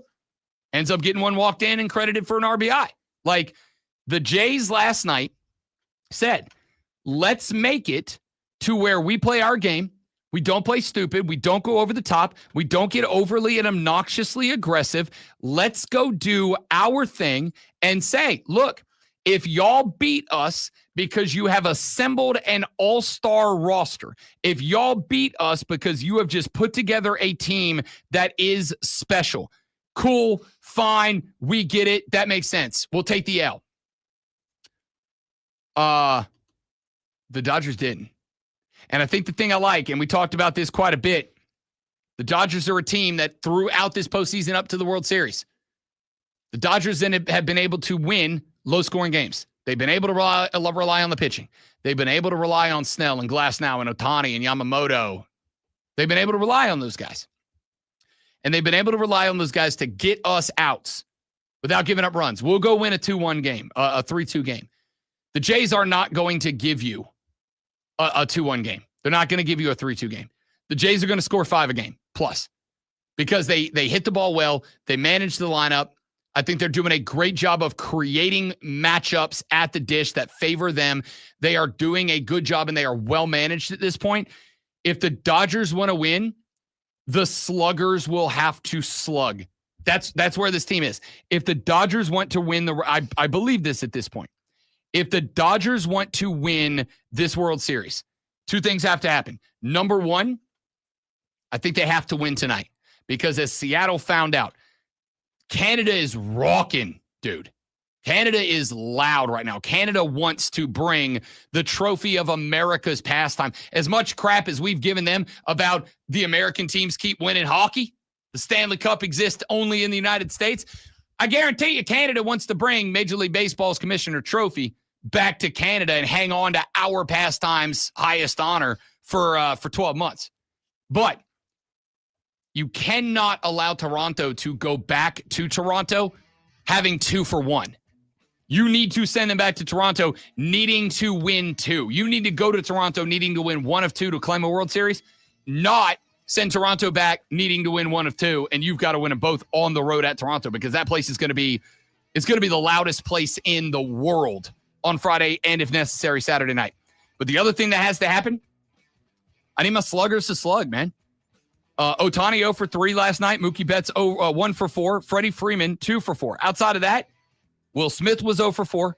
Teoscar, Max Muncy, and Tommy Edman were all 1 for 3. Hernandez, Pajes, and Call were all 0 for 3, 2, and 2, respectively.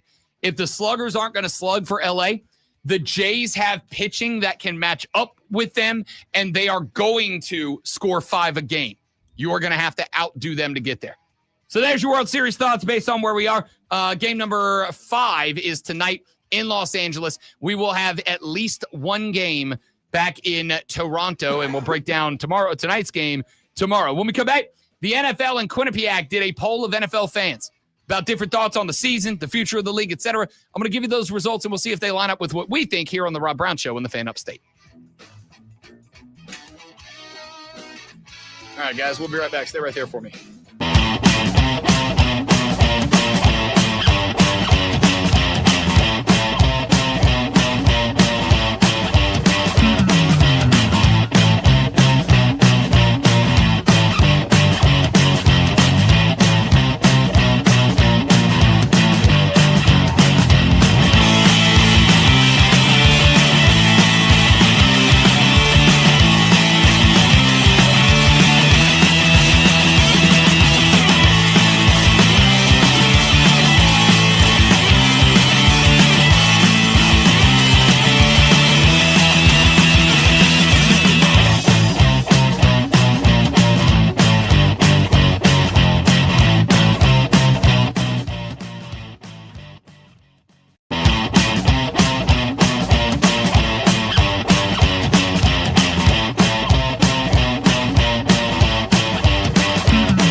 is the Rob Brown Show on the Fan Upstate. Welcome back, ladies and gentlemen. Rob Brown, the Great Alonzo, and you. 844-326-3663 is the number to be a part of the radio program this glorious Upstate midweek morning.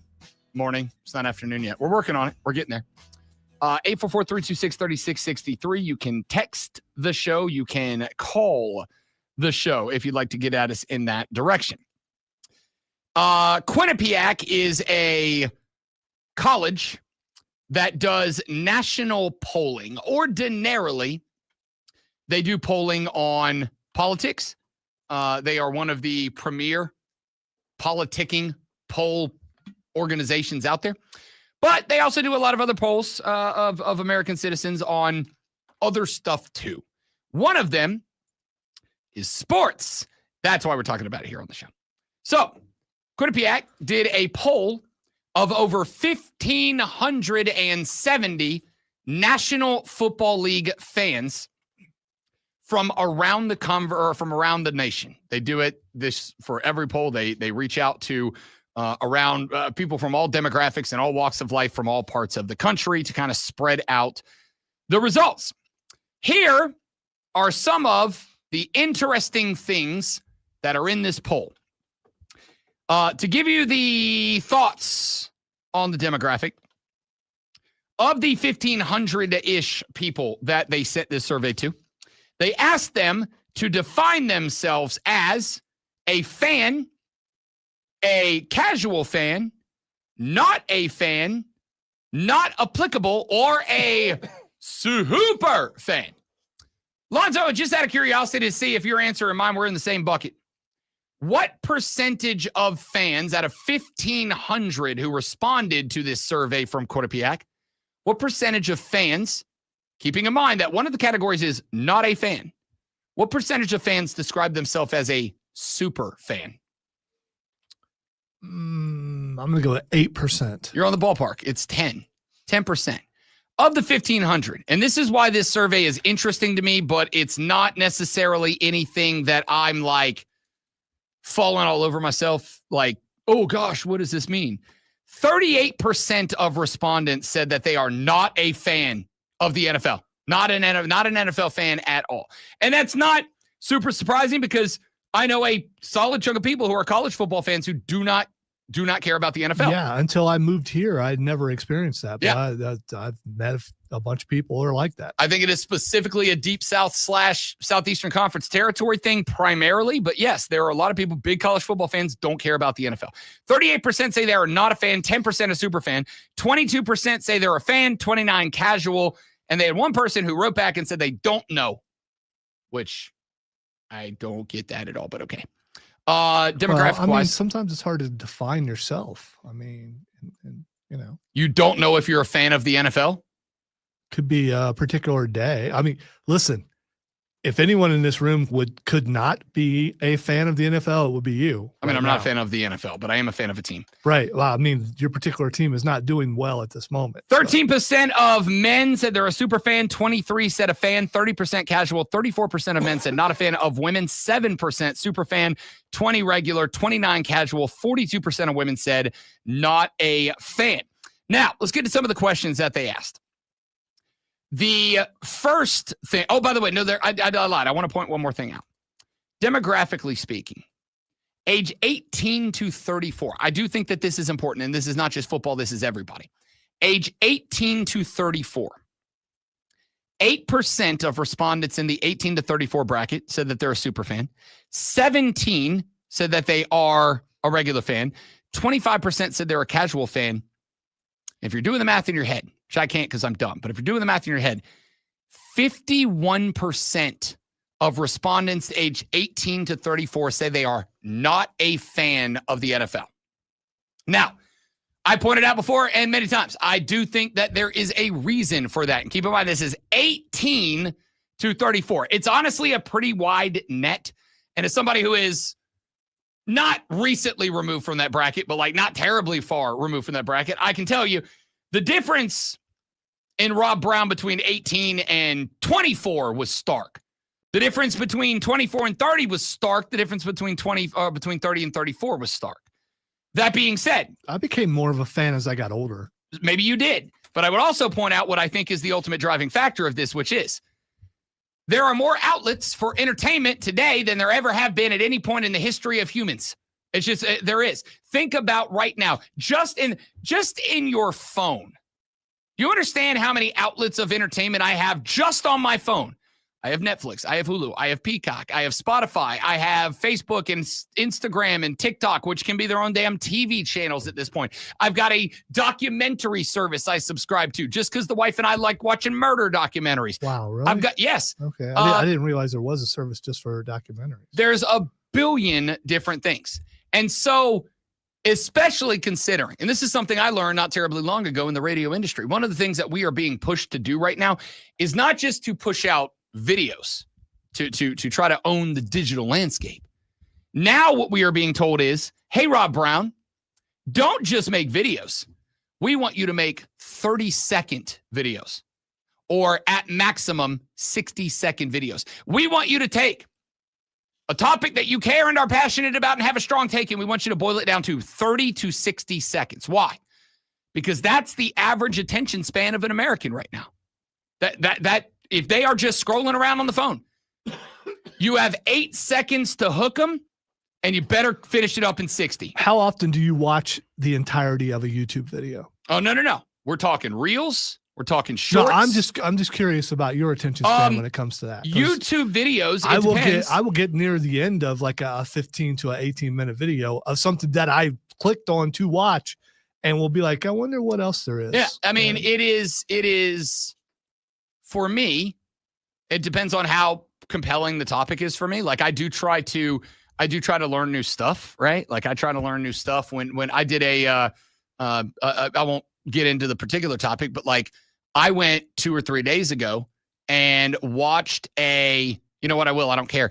I went 2 or 3 days ago and I watched a YouTube video that was about 17 minutes long on the legal process that is required to make renovations to the White House. We obviously got a renovation happening to the White House right now.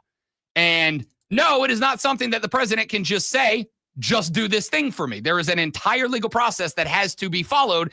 And that, honestly, like, yeah, you may fall on one side or the other, but at the end of the day, the process isn't being followed right now. Now, whether we change the process to make that okay or not, that's up to you. But I went and watched an entire video on the process that is supposed to be followed before any renovation to the White House is made. And it's got to be signed off and approved, and there's a committee, and then there's another committee, and then there's a congressional committee, yada, yada, yada.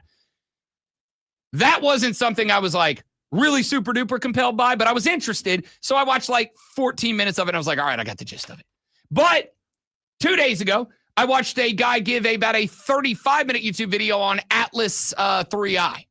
Or what is it? 31L, 3116 Omaha. 3i Atlas, whatever. 3i Atlas. It's just I put it out of my brain because y'all have ticked me off so much with your stupid ass theories on it. Today or tomorrow, we're going to find out. So, I mean. Yeah, we're going to find out when the space rock goes buzzing by us and we never see it again. And if it doesn't, you won't be able to come on the air and go say, I won't be able to go say, see, I told you that we're all going to die. We're just dead. So, hey, by the way, see you tomorrow. So the thought here is, and this is of all the other things we're going to talk about here in just a second, the most important one is the fact that over 51% of Americans age 18 to 34 that responded to this survey said they are not a fan of the NFL at all. Do you know why? It is because, as I pointed out, our attention spans are short. You are being bombarded with entertainment and information constantly from all angles. Why? Because that's how you get advertising in front of your eyeballs. That is why right now more people are watching YouTube Shorts, which must be 59 seconds or less.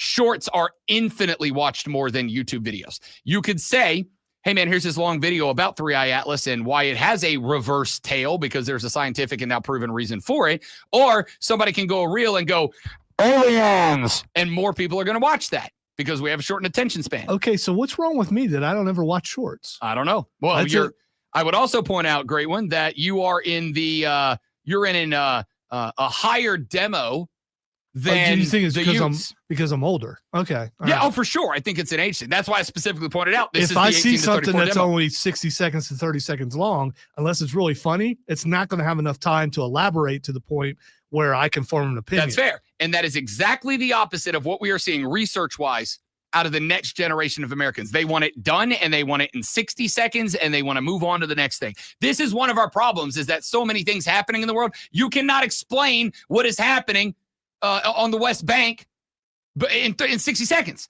But that's what they want. Well, if NFL games are 3.5 hours long, the average attention span of 30 to 59 seconds of the Utes ain't going to sit down and watch the thing. And let's be honest, how many of you go to a bar, watch people watch football, and what do you see? Everybody in the game is scrolling their phone while they're watching football. So this is one of the things that I think is going to result in football and every other sport having to do more gimmicks. Gambling, so I mean, some people are, yeah. but even still, that's an entertainment outlet that is being prioritized over let's watch football. All right, here's a couple other questions that popped up because while I spent too much time on that, I think it is important. Question number 1, do you think the NFL is doing too much, too little, or about the right amount to help avoid serious injuries to professional football players?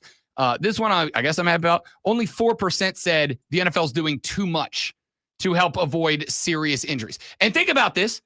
There are people out there who think that the new kickoff rule is dumb. That was one of the questions we're going to talk about. Maybe we'll jump back into this in the next segment.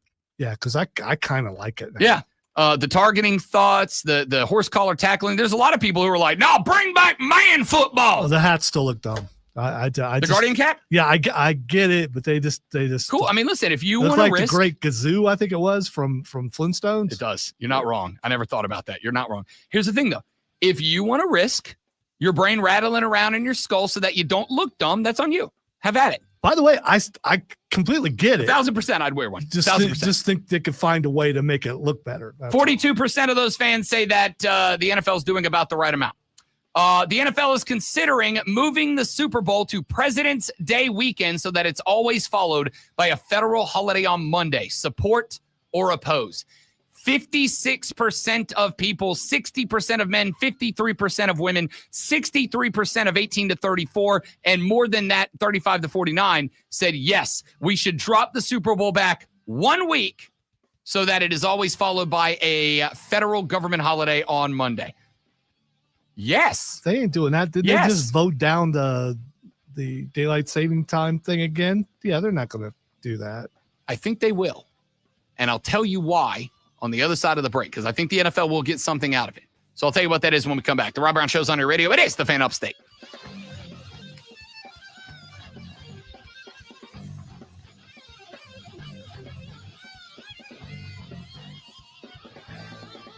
Okay, I can't respond back to this email the way I want to. We just got an email from engineering that says, 'tis the season for HVAC maintenance, which includes testing the heating elements in some of our units. These tests can produce some strange odors, so please do not be alarmed. And I wanted to type back in a CC everyone in the building, so can Fat Boy, but I decided not to do that. Is that a war? I mean, I'm with you if you want to go. If you no, want I think do he it. would laugh at it. That's why I used yeah. him, because I think Fat Boy's the one guy that I know would laugh at that. Well, you will start a point counterpoint that will make other people in the building angry. Don't respond to all. Why not? You send it to all. Why can't we respond to all? Rob, I wanted to let you know our records indicate no Christopher. Don't talk to me like that. I'm now curious about what smells and if I can, detect them through all the snot, because no, the building's not on fire. That's basically what he's saying. And I may be one of the guilty ones that goes down the hall and goes, hey, do you smell that? I mean,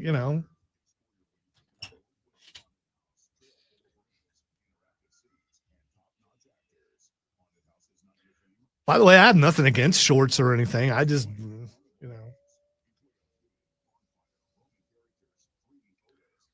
they pop up on my X feed all the time.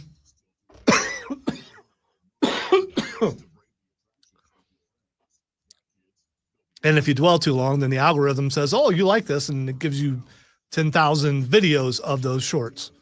So I have seen them, but not on purpose. Because one just popped up now, and now because one popped up on my X feed, I'll get like 20 of them.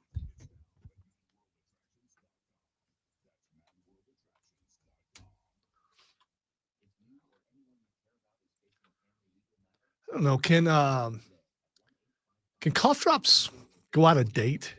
I don't know the answer to that. Because I've got some older cough drops in there. I don't know if I don't want to risk it or not. I don't think I'll die, but I mean,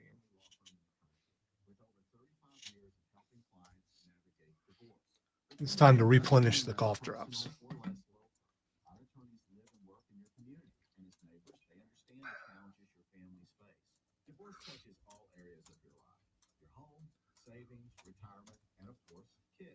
So when you find yourself facing divorce, you need a partner you can count on. Visit CordellCordell.com to schedule your consultation. If you or anyone you care about. Does anyone watch Welcome to Derry yet? I'm going to be watching first episode today. It doesn't interest Rob, so. Watching what? Sorry? Welcome to Derry. I don't know what that is. That's just proved me right. I mean, because Nobody was arguing that Rob doesn't care about it. I don't Okay, know what well, it is. it's a horror thing. I mean, I can't say I care about it or don't because I don't know what it is. It's a horror thing, a and prequel to It. yeah. Yeah, no, that's all you.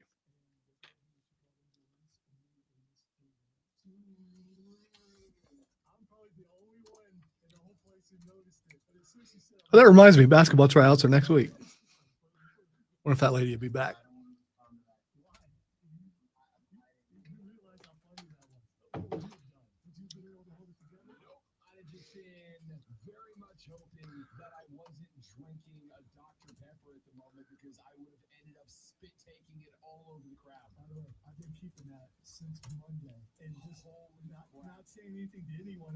Holy crap, was I not prepared for Lonzo to start the day with that. Don't hit snooze. Hit play. The Rob Brown Show. Now morning 6 to 10 on The Fan. Are you ever prepared for anything I do? Really? We are joined now by Odyssey NFL insider Mark Schlereth. What I know about Dave Tepper and what I've seen with Dave Tepper, patience is not a virtue of that guy. You want to talk about the rest of talent, and you think he's going to win? You don't understand what NFL football goes on. You don't know about football. Bereft of Talent, the name of my biography. Still fooled a lot of people. All right, maybe a couple people.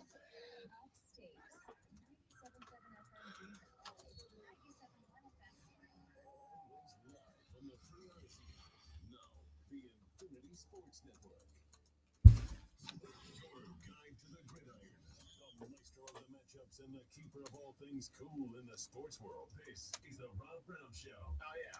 Lonzo's here, too. Peace.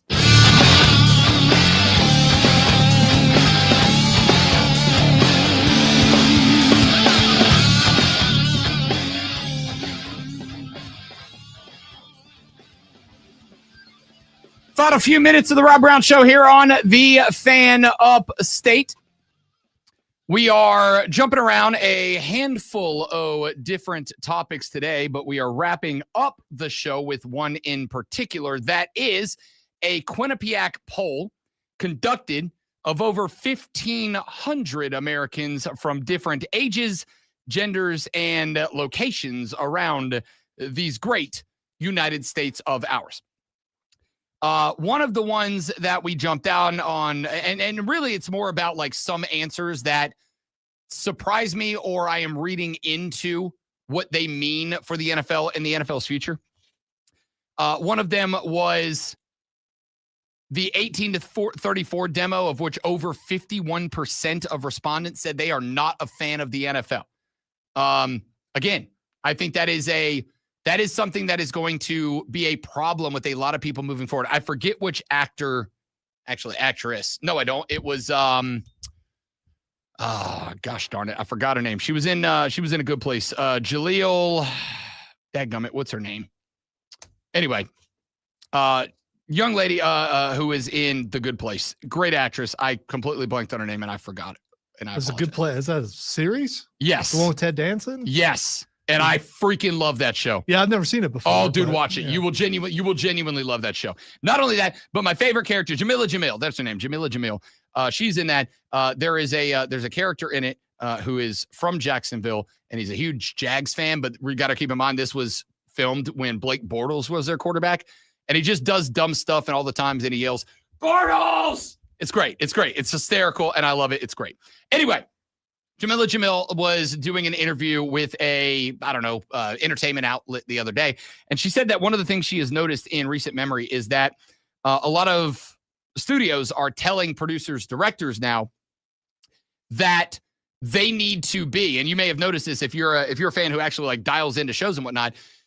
Have you noticed an increase over the past couple of years of characters in a show or a movie who are like stating the plot as they go along, or like stating what is happening as they go along? You're like a bit heavy-handed. Am I right?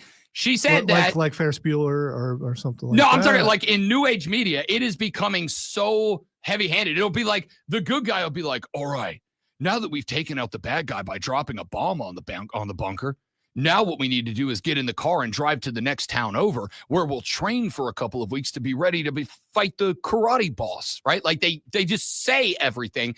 And she said this is a studio directive because they know that a majority of people who watch TV and movies are also watching their phones.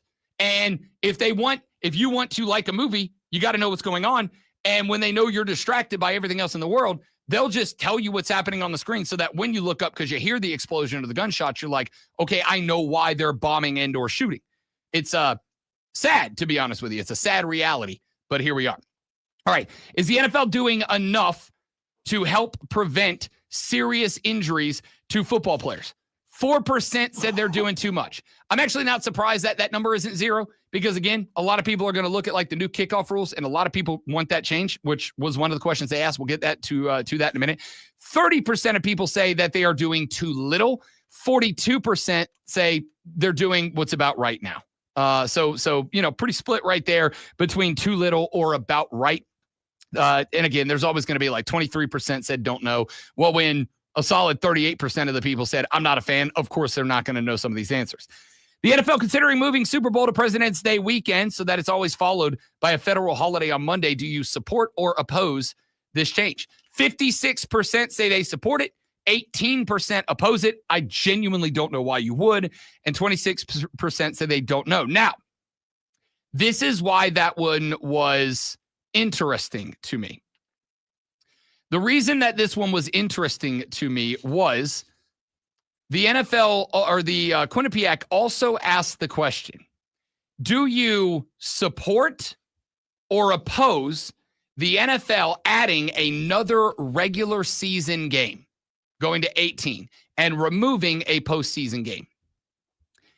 60% of respondents said they support the NFL removing a preseason game and adding one more regular season game. 60% say they support it. 21% say they oppose it. 18% said that they don't know. It's actually one of the lowest questions of the I don't know that is out there. So let me tell you why I honestly think that we will have in the near future. I think we will have a Super Bowl Sunday that is on President's Day weekend annually. Number one is a majority of Americans want that. I will tell you, as somebody who's got to get my ass up out of bed at 3:30 the next morning, I absolutely want it. I would like to be able to finish a Super Bowl party and still have time to check in, pay attention, like actually X's and O's watch the game to break it down for you guys the next time up. Since my team is almost always there, I would like to watch the whole thing too. Yeah, we all have our reasons. But yes, move it. I'll tell you why I do think that it is going to happen.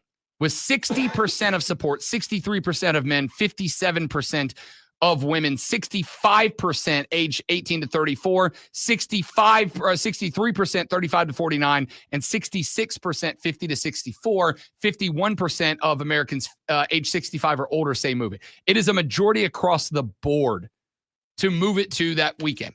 Let me tell you why it's going to happen. Because 18 games is an inevitability.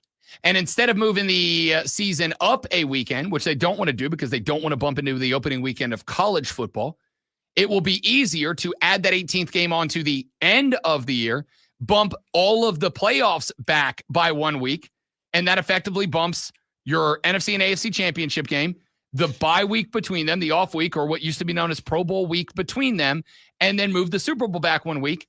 And that is President's Day weekend. It is bumping it back a week. So when the NFL, when the NFL goes and adds their 18th game, and keep in mind, they have to negotiate. It's got to be signed off by the Players Association. The NFLPA is going to utilize that as a way to get some concessions back, right? Like they're going to say, all right, we'll go to 18 and drop a preseason game, but in return for that, we would like X, Y, and Z back from you. And the NFL will be willing to give them stuff because the bump up in TV pay for having an 18th week of NFL football is 1,000% going to offset whatever it is that the NFLPA asks for in concessions down the line, even if it's a matter of when you get the upgraded TV contract, take 10% of it, put it into a high stakes investment account and utilize that to pay retirement stipends to NFL players or guarantee that any NFL player who requires medical assistance for head injuries down the line, we'll cover that, whatever, they'll get something back. I think they will go to 18. And I think when they go to 18, you will just go ahead and you won't move the season up. You'll push everything back. You'll push the playoffs back. You'll push the Super Bowl back a week. That drops it on Sunday. Now everybody gets what they want. The NFL gets 18 games. The players get a concession and one less preseason game. And we as fans get to go to Super Bowl parties, drink a bunch of whiskey, and sleep in the next day. All right, DMG 8028. Yeah, that's probably not going to. Maybe my Saints will be back in the Super Bowl by the time that happens. Yeah, no, yeah, you and me both, brother. By the way, real quick before you do what the X is going on. Who that? Who that said they're going to beat them Saints? Who that? Who that? You don't play it for fun. All right? You don't play it for fun. I got an email from Miles in Spartanburg who said a couple of things. He said, number one, best pen, your recommendation was a good one. Used it, bought a box of them. That would be the Uniball. Wow. S7. Are you serious? Yeah. That's still. Yeah. Wow. Yeah. I will say, though, I'm not going to lie to you. I like the Uniball. I bought a box of them. They're on the desk at the office. But like without even thinking about it, I just reverted right back to the Sharpie S gel. I went right back to it. And again, it's not great if you write in small letters, but when I do my show prep, I write in big letters. So the S gel has come back to the forefront. The Uniball is really good for the crib, and I got 1,000 of them, but it is what it is. He also said, Rob, back when I was in 6th grade at Fair Forest Elementary School, the teacher surprised us in the afternoon by wheeling a 400-pound television on a giant cart, and we watched the World Series, the Dodgers, greatest day of the year for me. Moral to the story, do you think the Super Bowl would end at freaking 3 a.m. Eastern time? Hell no, the NFL ain't stupid. This is why baseball is a dinosaur. Bring back some day games. Quit being so freaking greedy for prime time. This sport is an endangered species because of oppressive greed and stupid decisions. Thanks for reading this from Miles in Spartanburg. Miles, I appreciate it. It was well written. It was well written. It's also, I'm going to say, postseason ratings are up, Miles. They're just up. They're up dramatically from this year to last year to the year before that. I get what you're saying. Ratings are up. They're annually up, and they're growing every year. They're not going to move it because nobody. Yes, it's great that all the kids can watch it in Fairfield Elementary School's 3rd grade science class. You know who can't watch it? Fair Forest. Yeah. Fairfield was over by where I grew up.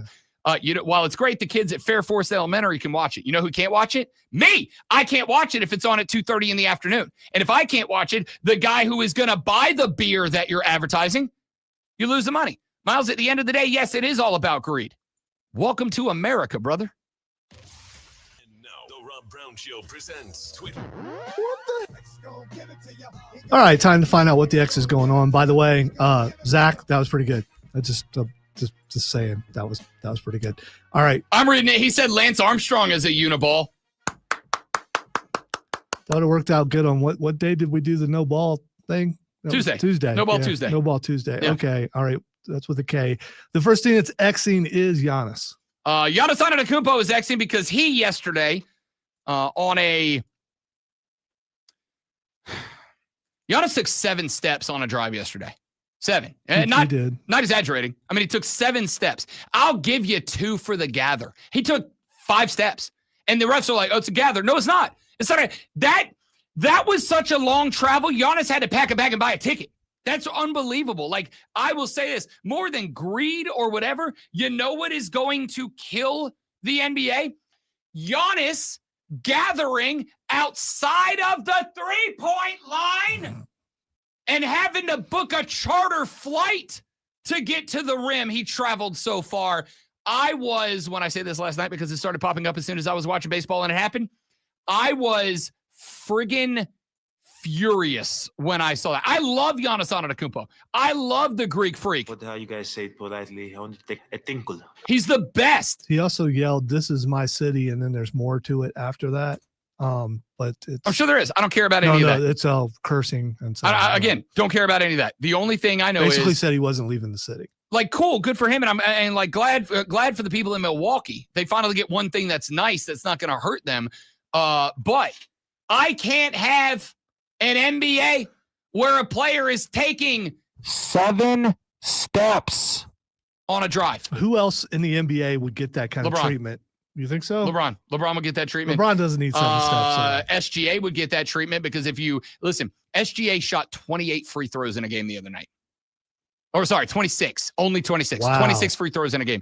SGA shoots, and falling down is just his natural thing now because every time he falls, he gets the call. So now he is literally shooting and then just landing and falling backwards. And it's working. I went from last year, I'm not mad at SGA because I don't hate the player, I hate the game. I'm mad at SGA this year. So that's the new Euro step thingy? Or I guess. I don't know what the hell they're doing, you dude. kick your leg out and you fall back. Oh, it's infuriating. All right, the next thing it's texting is WrestleMania. Okay. I knew you're going to be offended by this. Were you not? No, I wasn't. It's just So we talked earlier in the week about the fact that WWE has been putting out these small vignettes on social media. Like the first one was a guy in like suit pants, socks, we were and wrong dress about shoes, everybody. and he was walking. I'm gonna let me explain it real quick. Was walking down the hallway, and then they did another one where it was a guy in like tennis sneakers and blue jeans, and then they released a third one, which was a guy over what appeared to be the back of a church pew. It was hands in a ring, but then you looked at it, you realized, oh, that's Paul Heyman's fat fingers, and then they backed it out. It turns out what we all thought were like vignettes for either returning or a debuting either faction or guys or whatever. Nope. It was the first set of promotions for WrestleMania Las Vegas. You know, the WrestleMania that was supposed to be in New Orleans, Louisiana, that I talked my wife into going, and she had signed off and was going to buy us tickets, and we were going to fly down to New Orleans to go to my third WrestleMania of all time, and I was really stupid excited about it, but then the WWE stepped up and said, no, that's not where the money is. We're going to Vegas because TKO only cares about money. They could give a damn less about you or your fandom or your family or your loving passion for professional wrestling. They don't care about any about that. The only thing that cares is about milking every freaking cent out of this thing. They don't give a crap about you. So they took WrestleMania, which was scheduled for years to be in New Orleans, one that, again, I taught my wife into going to with me. And they said, no, we'd rather do it in Las Vegas because that's where we are and that's where we're going to get all the money. Screw you, TKO. Screw you. By the way, Fight Club tomorrow. Right here on this here program. All right, finally, the last thing. We're going to advertise WrestleMania? No, we will be talking about Saturday night's main event, though. All right, the last thing that's texting, and this will probably calm you down after that tirade. This is absolutely not going to calm me down, guys. National Cat Day. You know what? I used to be the guy that said, oh, I'm a dog guy and cats suck and all that. I got a great cat. His name's Wade. He's about 1,000 years old, and I'm going to be honest, that's my therapy animal. So I am going to go. I got a lunch. I'm going to go do that. Then I'm going to go home, and I'm going to hug my cat and see if I can get less mad at TKO. You guys suck. Have a great rest of your day, everybody. See you back here tomorrow on the Rob Brown Show on the Fan Upstate. Later. Oh, no! Disaster! What a bad idea! I like that one.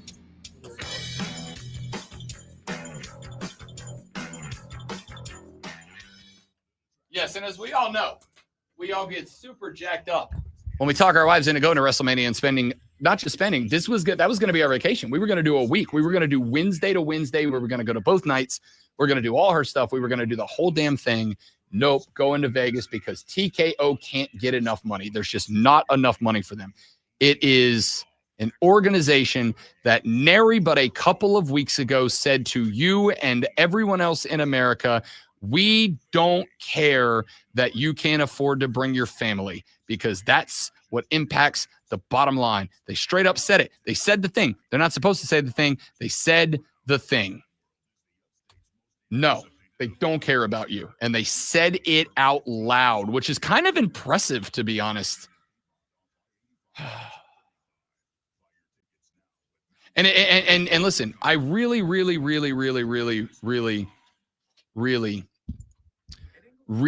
hope that it's a lot of reallys because it's sincere. I really hope that this doesn't create a situation where we lose because we love, and I mean love, Stephanie and the rest of the people around here that work for WWE. They've been great to us over the years. And I want to keep loving wrestling. I really hope this doesn't become a thing where that relationship gets damaged, because at the end of the day, I have to be upfront and honest about how I feel about things. And watching TKO do what they are doing to pro wrestling right now, including taking a WrestleMania away from a city that was very much looking forward to it, I have to say that is bad and dumb and selfish and greedy. When it's going to cost people north of $90 to sit in the rafters for SmackDown, which is what, next Friday? I can't just like not talk about. I'm not going to sit here and be like, oh, it's not a big deal. We're not going to talk about it. The prices will go down when people stop going to it, and people are still paying to go to it. It's a hot product. The thing. I don't think. And when will. it's a hot product, you amp up the price. That's what you do. Again, there is some level, I think. There is some level of, when do you have enough money? When do you have enough? Never. And see that, like, I think that is by and large the problem. Is a lot of people, like a lot of folks, believe you can't. There's no spot where there's enough money for some people, and that is how you end up in a spot where you've got people who can't go to wrestling shows anymore. Like, I'm gonna tell you right now, and we've talked about it a bunch. I love WWE. I love live wrestling shows. As Lonzo will tell you, regularly coming to work exhausted the day after a wrestling show, because I not only go, but I'm staying till it's over. I'm staying till the dark matches are over. I'm staying all the way through. And I don't mind paying for it. But as much as I love it, and especially with where I feel a lot of the programs are right now, as much as I genuinely love wrestling, I'm absolutely not paying $90 to sit in the rafters, man. Like, I will wheel the 75-inch out to the backyard. I'll watch it out in the backyard and pretend I'm there. But I can't justify that, dude. I want to, but I can't. I cannot imagine, hey, wifey, do you care if I drop $100 and a Friday night out to go to a wrestling show? Like, it stinks, but it is what it is. To go to any show. That's also fair. To go to any show.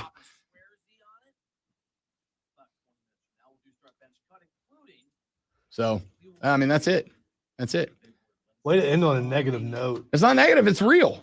You're a negative Nancy. No. You're a negative Nancy. I'm a realistic Robbie. Wow. Thanks. Came up with that on the fly. Yeah, I mean, listen, it's just a matter of, and I didn't even say this on the air because for Alonzo's sake, this is a result when someone in any given market gets to operate without regulation. You end up in a spot where they just buy everything that is a threat, and then they can do whatever the hell they want. And your options are participate or don't. And for somebody who's been a professional wrestling fan since I was knee high to a grasshopper, I don't want to not, but I love them. I love it. I want to be there. And I'll tell you this right now. You better believe I've already sent a notification downstairs that if we end up with a group of free tickets, I want my 2. All right. If they're free, I'm going. But I'm not paying $90 to sit in the rafters. It's not happening. I'll pay $90 to sit in the bottom bowl. I'll pay $90 to sit in the back of the on the floor because I'm tall. I'm not paying $90 to sit in the rafters. Not happening. And that's what they're going for right now. Now, maybe we get closer and a bunch of scalpers don't get what they want and they start ticking down.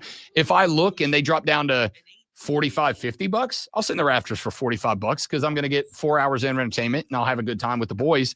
I'm not doing $90 to sit so far up that, I'm watching ants wrestle. Not happening. Not happening.